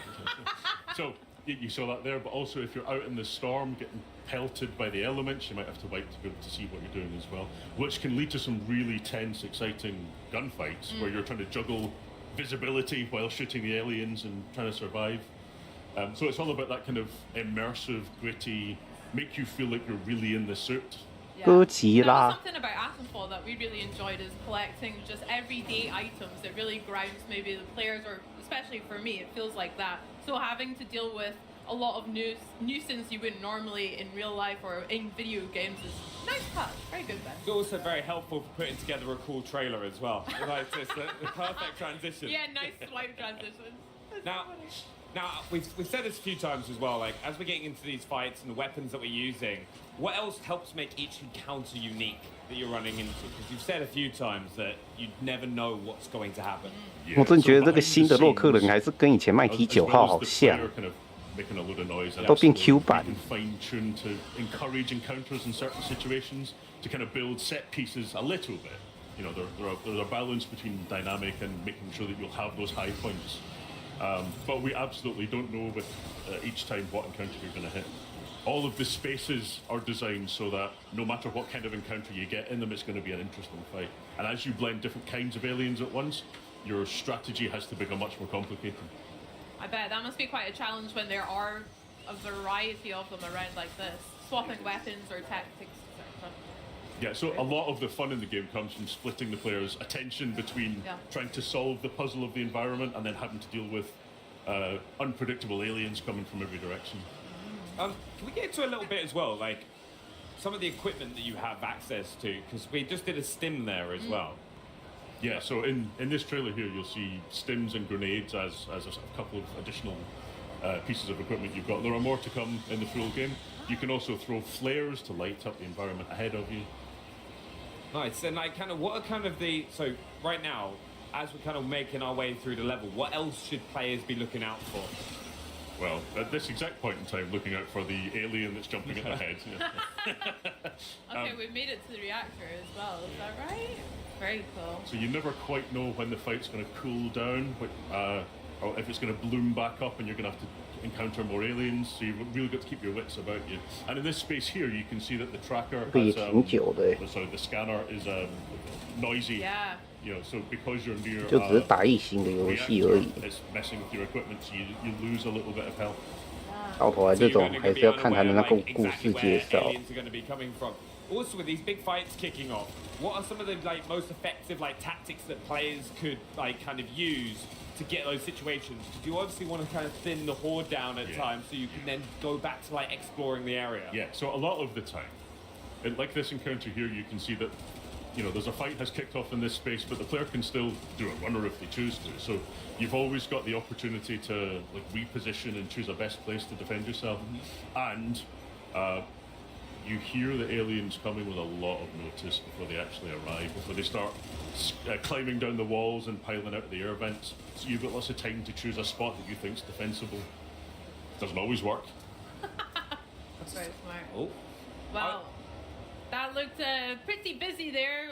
Lots of enemies swarming us at once. You mentioned some tactics, but I don't know if I would maybe be up to it on my own. Would it be okay to ask Benny to give me a hand finishing those aliens off? Or Well, one of the great things about all of the fights being dynamic is that if you play through with another player, you'll get a completely different experience again. Yeah, I'd just Bex would just be making loads of noise, like attracting all the aliens, and then I'd be having to clean up. It's a disaster. that's crazy. Egregious. We'll see how that goes, I bet. It'll happen on stream. Ben, thank you so much for sharing that with us. It was always a pleasure as well. Yeah, and remember, Alien Deathstorm drops spring 2027 as well for players. Lots to look forward to. Yee. Yeah. Well, enjoy Gamescom, Ben. And for us here, this year marks 25 years of Xbox. And for many of us who have been playing since the beginning, it's a special moment. For me personally, my first ever console was the OG Xbox that I got for Christmas. Back in 2003, I had Kung Fu Chaos, Project Gotham Racing, and Rayman 3. But playing Xbox games has actually helped me cultivate a whole bunch of my interests outside of gaming. The fact I was really obsessed with SSX3, the snowboarding game. That was class. So much so that I took up snowboarding in real life. So I'm very happy to be here celebrating 25 years too. I did that as well and then went face first into a hut. It was a disaster. But as we celebrate the last 25 years, we can also look forward to what is to come. Like the world premieres announced today, Chosen by Odin and Dumpster Gang. Plus, with the biggest games coming to Xbox like Minecraft Dungeons 2, Gears of War E-Day, Fable, EA Sports FC 27, NBA 2K 27, Call of Duty Modern Warfare 4, and Grand Theft Auto 6. No matter where or how you game, the best place to play is Xbox. Now, to a throwback making a comeback, this next game is sure to make fans of Persona 4 smile wide. We've got a brand new story trailer as well as a deeper look at what fans can expect when the revival of this epic franchise drops next year. So take a look. So, are you getting used to it out here? There isn't much to do compared to the big city, but there is that certain something you can't get anywhere else. Bring you more details about the incident in Inaba, a small town shrouded in fog and mystery. The nicest thing about this town has been the peace and quiet, and now we're gonna be the center of attention. Police are treating this as part of a serial murder case. You ever heard of the Midnight Channel? On a rainy night, you look into a TV that's turned off. When the clock strikes 12, someone else will appear on screen. Really? An urban legend. Not even a kid would believe something that stupid. The time has come to open thine eyes. Call upon power within. No.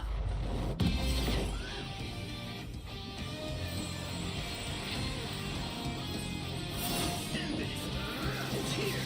Go.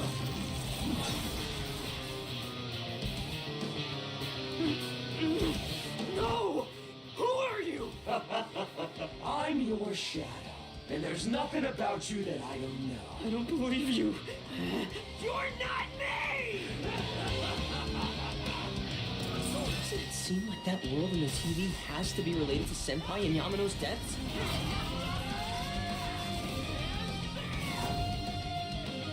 Are you saying people who appear on the TV die?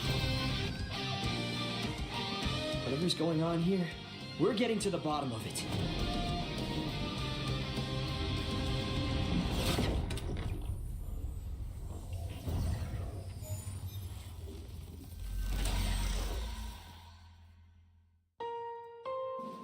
皆さんこんにちは。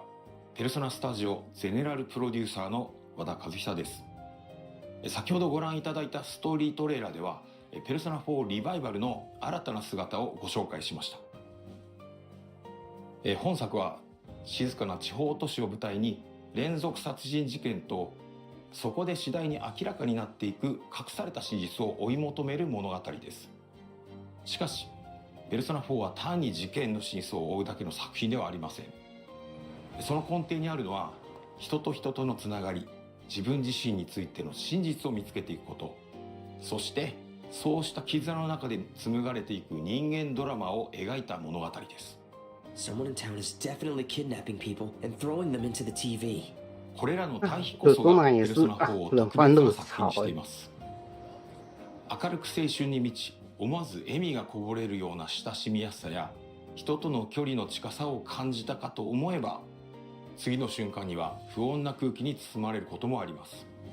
稲葉の温かな日常があるからこそ、事件の謎はより強く心に迫ります。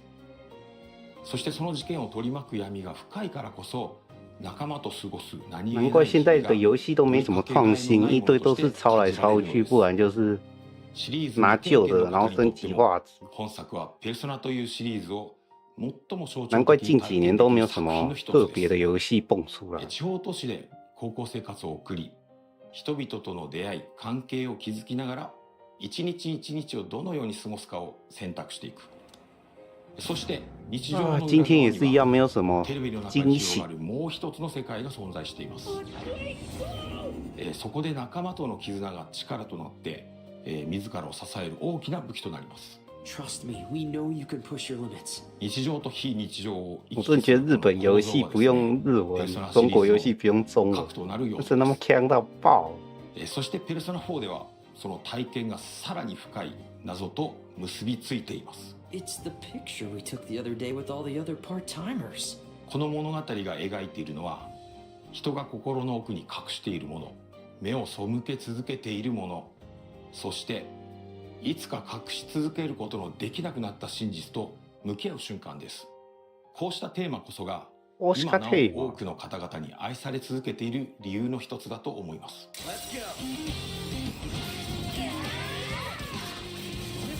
ペルソナ4リバイバルの開発を始めるにあたって、私たちが最も大切にしたことの一つは、オリジナル版で多くの方が感じてくれたあの空気感を守ることでした。静かな田舎町、现在就是几个手游炒冷饭，然后穏やかな日常、抄袭，少し然后就是几ずつ真相个而已。に迫っていくミステリーらしい緊張感、そうした要素こそがペルソナ4の核となるものです。だからこそ私たちはその宝可梦要搞什么鬼大啊切に受け継ぎながら、現代の技術や表現によって当時感じていただいた体験をもう一度味わっていただけるよう、一つ一つ丁寧に再構築しました。同時に话说 Pokemon 都独占在乐园天堂哎，它都没有要移植到 PC 上。リマスターがオリジナルの魅力をそのまま現代に届けるオリジナル。リメイクはその魅力を受け継ぎながら現代のプレイヤーにふさわしい体験として新たに蘇らせるものと言えるでしょう。私たちが目指したのはペルソナ4ならではの魅力を大切に守りながら、現代のペルソナシリーズが持つ表現力や遊びやすさによって本作を新たに蘇らせることでした。そのため、ゲームプレイそのものも現代のプレイヤーに合わせて進化させています。ユーザーインターフェースの改善やバトルテンポの最適化、ダンジョン探索の快適性向上など、ゲーム全体をよりスムーズで遊びやすいものへと磨き上げました。初めて稲葉を訪れる人にも、久しぶりにこの街へ帰ってくる人にも、自然とこの世界に引き込まれるような体験をお届けしたいと考えています。またキャラクター表現にも徹底的にこだわりました。ペルソナ4においてドラマチックなシーンだけでなく、仲間たちと過ごす何気ない日常も非常に重要な要素。仲間同士のたわいない会話、少し気まずさを感じるやり取り、そして突然訪れる緊張や恐怖、そうしたさまざまな感情の移り変わりをより自然に、より身近に感じていただけるよう、一つ一つ丁寧に表現しています。 Are you sure about this? I don't know. But all we can do is trust our instincts at this point. さらにカメラワークや演出にも細かな調整を加え、何気ない日常のワンシーンであっても登場人物たちの感情がより豊かに伝わるように磨き上げました。ペルソナ4ならではの温かな人間ドラマを大切にしながら、キャラクターたちをこれまで以上に身近に感じていただける作品へと生まれ変わっています。You're me, and I'm you. 你是我，我是 When 你 you。get down to it, all of this is me. ペルソナシリーズにおいて音楽は単なる BGM ではありません。作品の空気感を生み出し、物語を彩り、プレイヤーの皆さんの記憶に残るペルソナを語る上で欠かせない存在です。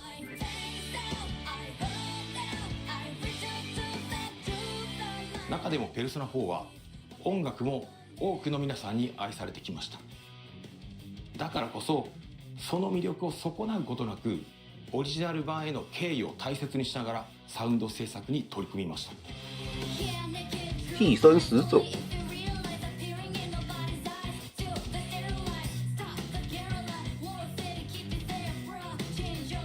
原作楽曲の魅力を受け継ぎながら、ボーカル曲やバトル曲をはじめ全楽曲を現代の表現に合わせて丁寧にリファインしています。さらに本作のために数多くの新曲も制作しました。懐かしさと新しさ、そのどちらも感じていただけるサウンドをお楽しみいただければと思います。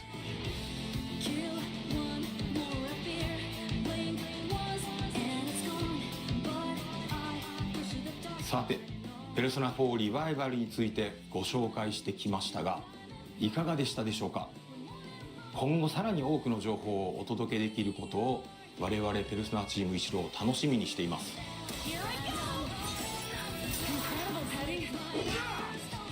最後になりますが、本作がペルソナシリーズを初めて遊ぶ方には日常と非日常が交錯するペルソナならではの魅力をマストとなく体験していただけると思っています。そしてすでに不然就是续作还在开发，所以拿旧的一直知り打。尽くしていると思ってたこの街にですね、まだまだ新たな発見や驚きが待っていることを感じていただけるはずです。ぜひペルソナ4リバイバルで霧に隠されたその真実を確かめてみてください。Who's on air? Who's on air? 哦。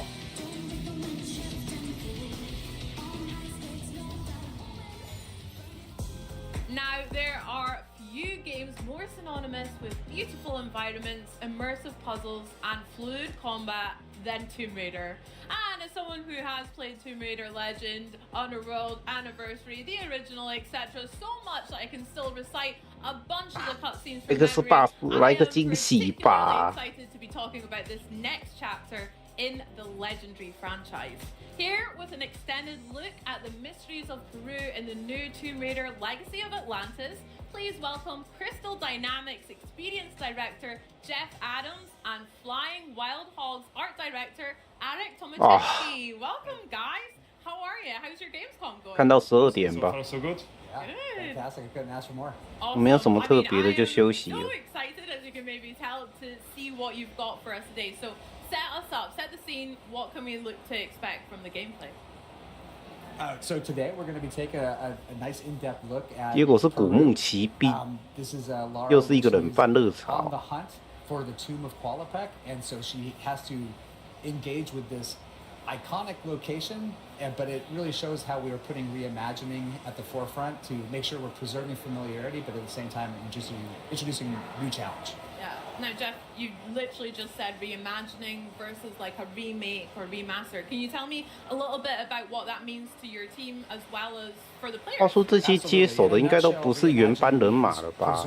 就算有，也顶多1-2个还在。 Recognizable. We want to make sure that we're preserving that core DNA, but we also want to make sure that we're finding new ways to introduce new challenge, new surprise, new delight for our players. And so therefore, if you're a new fan who's never played before, you come in and you just see a really cool game experience. But if you're a fan who's played before, like yourself, we want you to come in and actually have that first play experience all over again. That sounds great. Yeah, just to add to on the top of that, like basically what we've got from the original one are a bunch of memories. Yeah. So we want to recreate those memories for the new players and just bring more people in and create those new unbelievable stories for them as well. That sounds so good. Can we dig like a tiny bit deeper into your answers as well? Sure. How important, or maybe even how challenging was it to strike that balance between nostalgia as well as new, exciting experiences for new players? It's a delicate balance, and I like to say it's a combination of an exciting opportunity to get a chance to get under the hood and really kind of see what we can do, but it's also an incredible responsibility because we know that there are people that have so many strong memories. Like Lara's become so part of people's personas in a lot of ways that we want to make sure that we're really making sure that those fans are seen, but at the same time we're also giving them a chance to actually experience something new with the character. And so we take it very seriously, and everything we change or everything we modify, we do because we feel like it's basically what the original developers of the game probably were getting at, but they were just constrained by the tools of their time. That's beautiful. Have you found the same experience, Eric, as well? The design looks incredible. Yeah, I mean, 其实真的有一些重置版，我还不如看一些已经当初没有红挂掉的游戏复活，还比较实在。And just bring this subconscious idea throughout the game, but also we want to. 边是抗这次没有那个吗？2K 没有那个什么 Borderlands 4，还是其他的吗？那4代我记得不是之前推特有看他们那个什么，有 DLC 哦。Can we take a wee look and see what it's all about then? What you guys have been up to? We will allow it. Thank you. And here she is. Oh, such swagger she's got. Yeah, you see that familiar silhouette come into the light and you just instantly get the hairs in the back of your neck standing up? I mean, speaking about hairs on your neck, this looks absolutely incredible. Eric, talk to us about, well done, and congratulations to you, the whole team. Yeah, it's the team's work, but what we're trying to do is being authentic to the place that we are bringing people in, because basically Lara Croft is archaeologist, so the places she discovers and she explores, they need to be real. So in this example, we dive deep into Incan's culture and architectures in Peru and also the plants and everything, with the idea of bringing back the original feeling. So we've done what we could we've been authentic to the Peruvian culture, but also we bring, it's a game, so we want to make it fun and beautiful. Yeah, it's really, when we dove into it, we're like, okay, the cog puzzle is such an iconic part of that game. I'm going to say iconic a lot because we are dealing with an icon. Yeah. So, but let's say they're memorable water cooler moments that people remember so well. But in a modern gaming sense, like we have an ability to create a higher believability sense of immersion. And so when we really kind of step back and we look at it for what it is and how we try to make the gameplay feel naturally seated and believable in the world, but just slightly out of place, like why does this exist? It sparks a feeling of curiosity. And curiosity combined with exploration is like what Tomb Raider is at a core. And so we get it on screen and we hopefully make people happy with it. Yeah, but also when you look on the cock puzzle, we wanted to make a sense why it's there. So we created a whole narration around it. Like we created this culture has this ceremony of bringing the cocks together to open the gate to Tomb of Qualopec. So it was really fun to just build the whole structures and logic and the whole system, why it would be there and how it worked. I love that. Like here's a perfect example of curiosity on display. Like Lara gets a beautiful pencil dive into the water after dislodging the roots. 10 all round, by the way. 10. Oh, awesome. But along the way, she's like, wait a minute, I see something out of the corner of my eye. The player drives in and they come into this new space.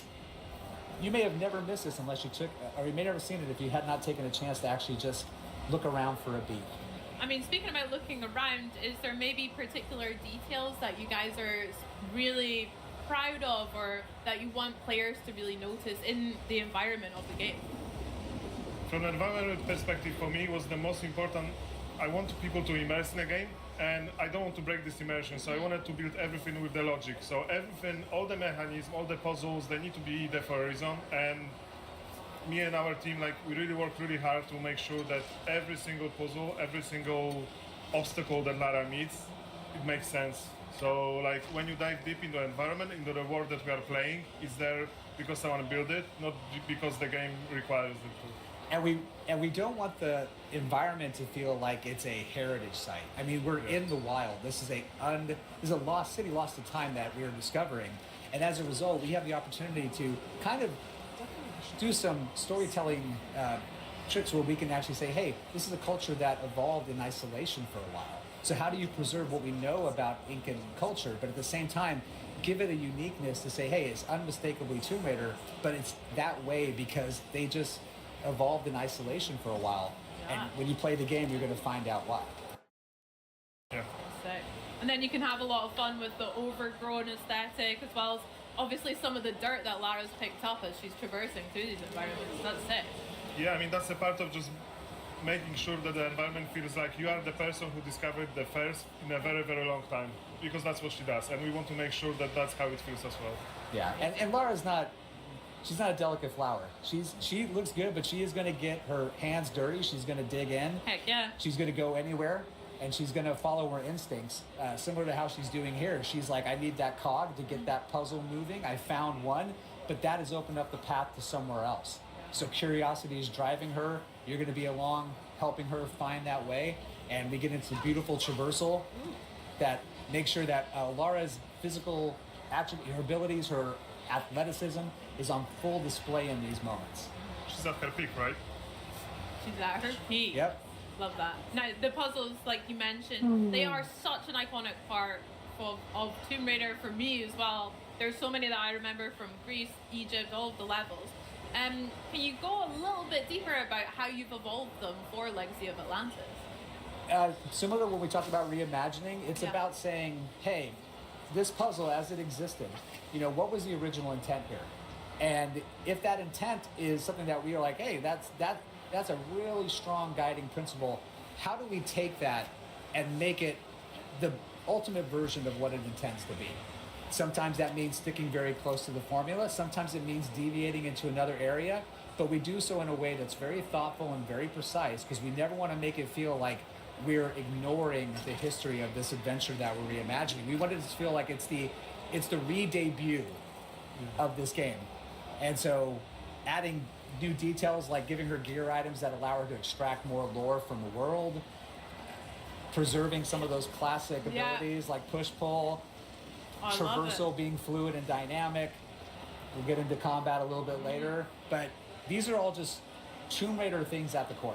Amazing. Yeah, but just going back to the scanner thing, like you can use a scanner if you are a fan and just want to, like Jeff said, dig deep into the lore. You can scan things and find out more, but you can also use the scanner as a clue to the puzzles. It gives you clues if you want to. If you don't want to, you can just play it your way. Yeah. Nice. And that's us trying to be sensitive to the players, because there are those that want to have this full breadth of systems, but we also have our hardcore players that are like, I want 2 pistols and no help. Yeah. And we're accommodating them as well. Yeah, I love that. Giving players way more choice and following their lead as well. That's so cool. It sounds like you guys have done a lot of research as well and really respected a lot of the environments that you're talking about in real life, as well as creating a more fantasy realm for Lara to explore. That sounds sick. I mean, the research is a massive part of what we've been doing, because the cultures that we've been working on recently is Incans, ancient Greece, Egypt, and we want to be respectful to those cultures and to the history that they have, and also for the players to feel like they are actually archaeologists, not just playing the game. So that's why we've done so much research. And when we decided to partner with the developers on this game, co-develop it together, we knew that they were also fans of the game. I think Maddie is actually one of the designers on the yeah. So like we've got a designer on the team who literally used to make Tomb Raider levels for fun. Yeah. And he's really well known in the community. So these are real fans that are making the game. Wow. But at the same time, we're also, we have a luxury of very talented developers who ask the right questions, who push in the right places to make sure we get really cool stuff that's fun to play on screen. And watching this whole process unfold over the last few years has just been a treat as a developer. I bet. That's so special. That's so cool. What we're seeing here is Lara movement in full action there. She's got a lot of swagger, like I said, she's got steez looking. Can you 我转圈圈了。 talk to me a little bit about some of the innovations that Lara's movement can be experienced in Legacy of Atlantis, and how it'll feel for players to play as her? What we hope it feels familiar. We hope that you can pick up the sticks and you're like, wow, this is like putting on an old pair of shoes that are super comfortable. But at the same time, we've given her a couple of more tricks that she can use to help navigate the world, such as her grapple cup that can give her some unique abilities to interact with objects, to use it to navigate. Those little touches are additive and are meant to enhance the experience while still preserving that original intent. Very cool. But that cog puzzle, I mean, she basically knew she needed to find it. She used her instinct. She moved upwards through this beautiful little pocket city that was adjacent to this temple, discovered things about it along the way, got inside, found this beautiful water clock whose purpose is unknown. Yeah. She gets it, Look at her and go. look at this. There she is. That's Lara, baby. Oh my gosh. Lara never comes in through the front door, and she never leaves without style. Oh, that's sick. So yeah, we've got this beautiful landscape around us. The environment art is stunning. I know. I mean, incredible. I mean, we try to. When you play in this game, like we want you to explore and just enjoy exploring the environment, apart of doing everything else. Like if you just want to walk around and want to figure out what was actually happening in this place and how what the people were doing there hundreds of years ago, you can do so. And just working on all those vistas, it's just so awesome. People, like our teams put so much heart and passion into building the vistas like this. Look at that. This is one of my favorite Cinema, moments is the postcard shots where you're alone in the wilderness. You can hear the birds chirping, the leaves rustling. There's no time clock. We want people to slow down when they play the game. We want them to say, take it in, enjoy it. You don't have to speed run it, but if you're listening and you do, let us know what your time is because we'll keep track. But that's great. It's the type of audience that we have. You know, we have people that want to challenge themselves to move through the experience as fast as they can, and those that want to sightsee.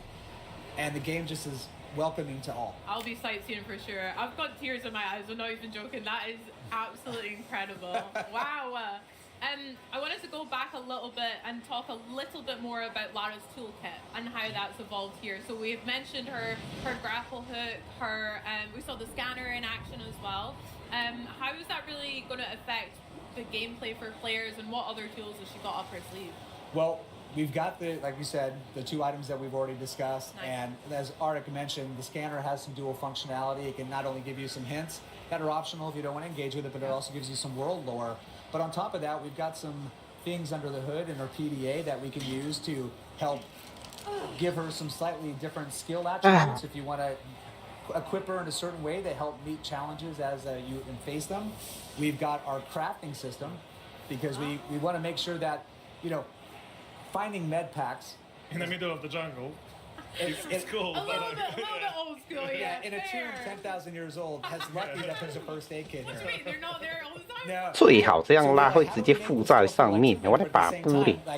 Not break immersion. 就是游戏最强的地方。 In addition to it, it lets her scavenge the world for resources, use her knowledge and her ability to craft something useful.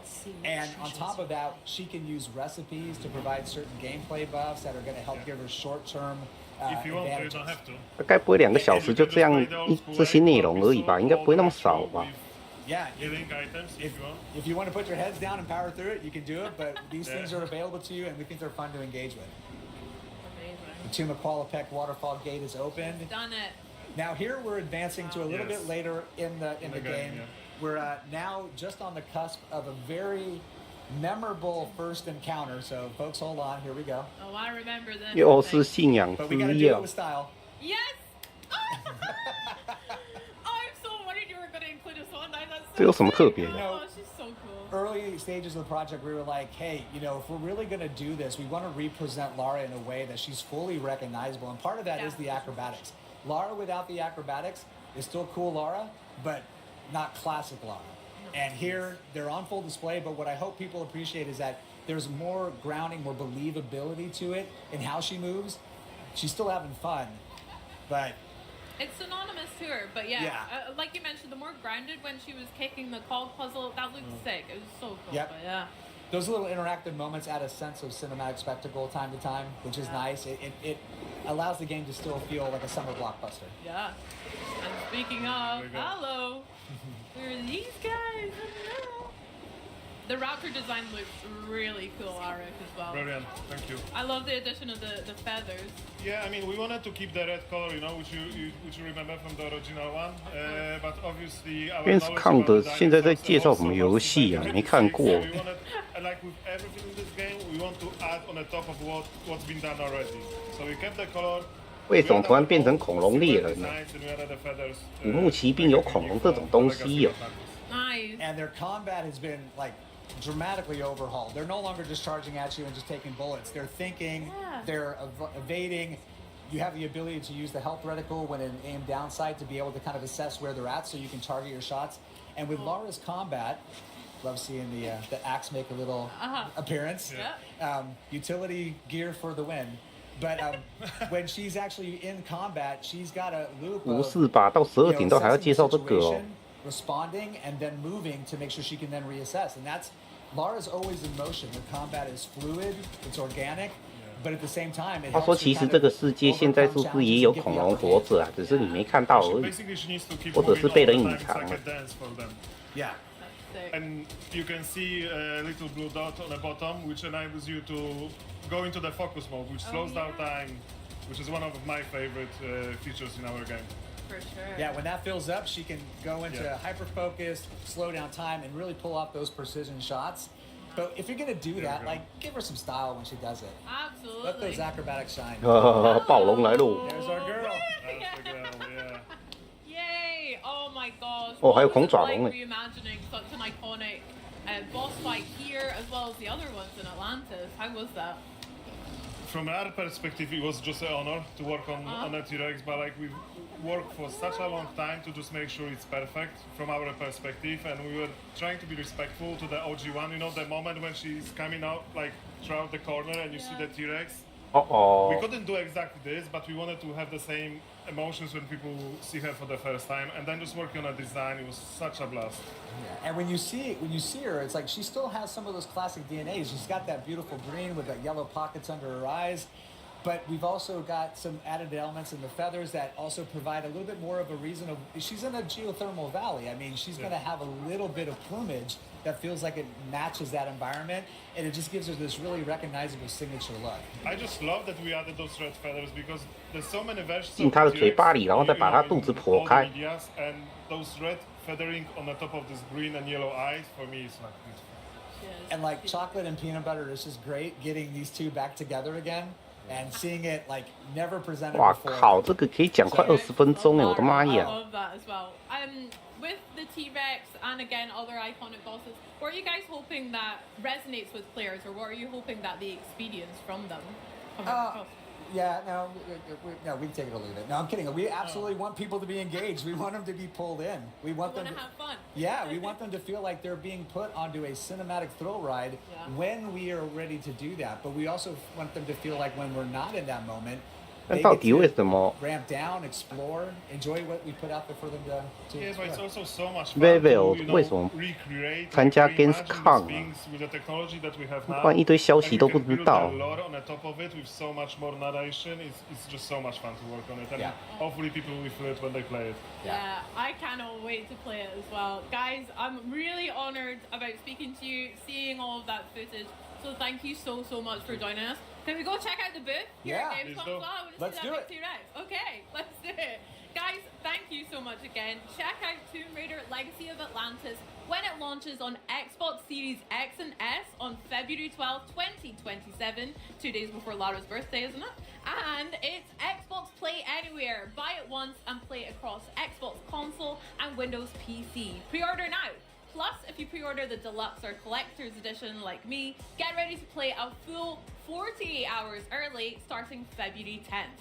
Now guys, there is still a whole lot more coming up here on the Xbox 剩下什么 and Gamescom broadcast, including Mega 这什么东西啊？没看过。然后 Mega Man、Terrible Lizard， and walk through the full demo that they're featuring 剩下的 right 就是 here 昨天那个，还有神鬼预 on 言， the 他把 show 神鬼 floor. 预言当压轴。 Wit, Bowerstone, combat and more. I'm simply chuffed. Now then, if ridding an alien planet of its most menacing habitats with a rig full of futuristic weaponry and S-tier teamwork is your idea of a good time, have I got a game for you? Check this out. In Exterminats, every contract begins on a frontier that's equal parts breathtaking and holding together. You'll gear up aboard the rig, No Man's meet Sky your 吗？ crew, and choose the tools that fit your playstyle. Then it's time to drop in and get to work. 像那个矮人矿坑是不是？收集东西然后撤离。The ecosystem is alive. Creatures hunt, feed, adapt, and push back against your every move. 嗯。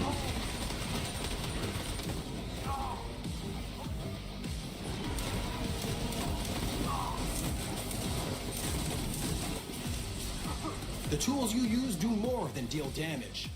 They're built to create opportunities, reward teamwork, and let your crew shape the 如果 battle. 内容就是上面写的话，那等下就休息吧， And when things 因为 get 就是 heated, 没什么特别要看。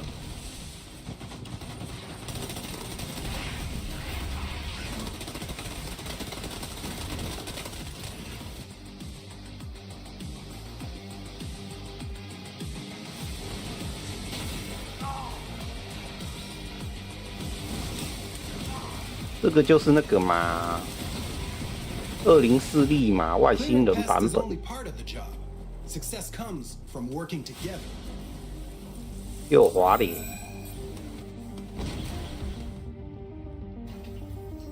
While one exterminaut gets the facility back online, the rest of the crew holds the line and keeps the 为 sights 什么这个玩法有点眼熟？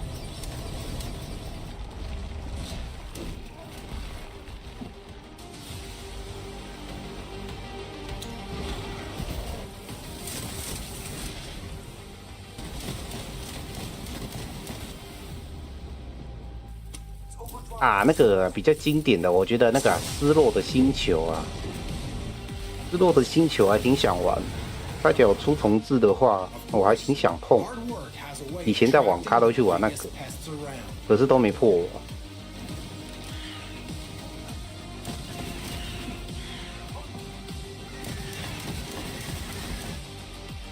And even then, the contract isn't finished until everyone makes it home.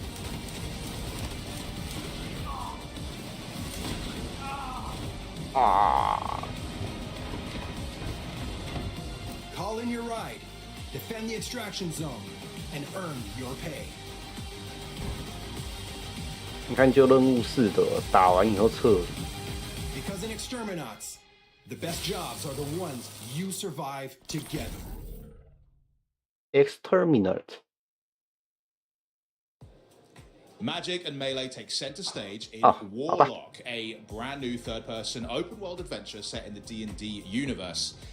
好了，那我们今天就先开到这了，明天再看看有没有什么节目可以看，然后也会玩一下 Deluxe，那就先这样啦。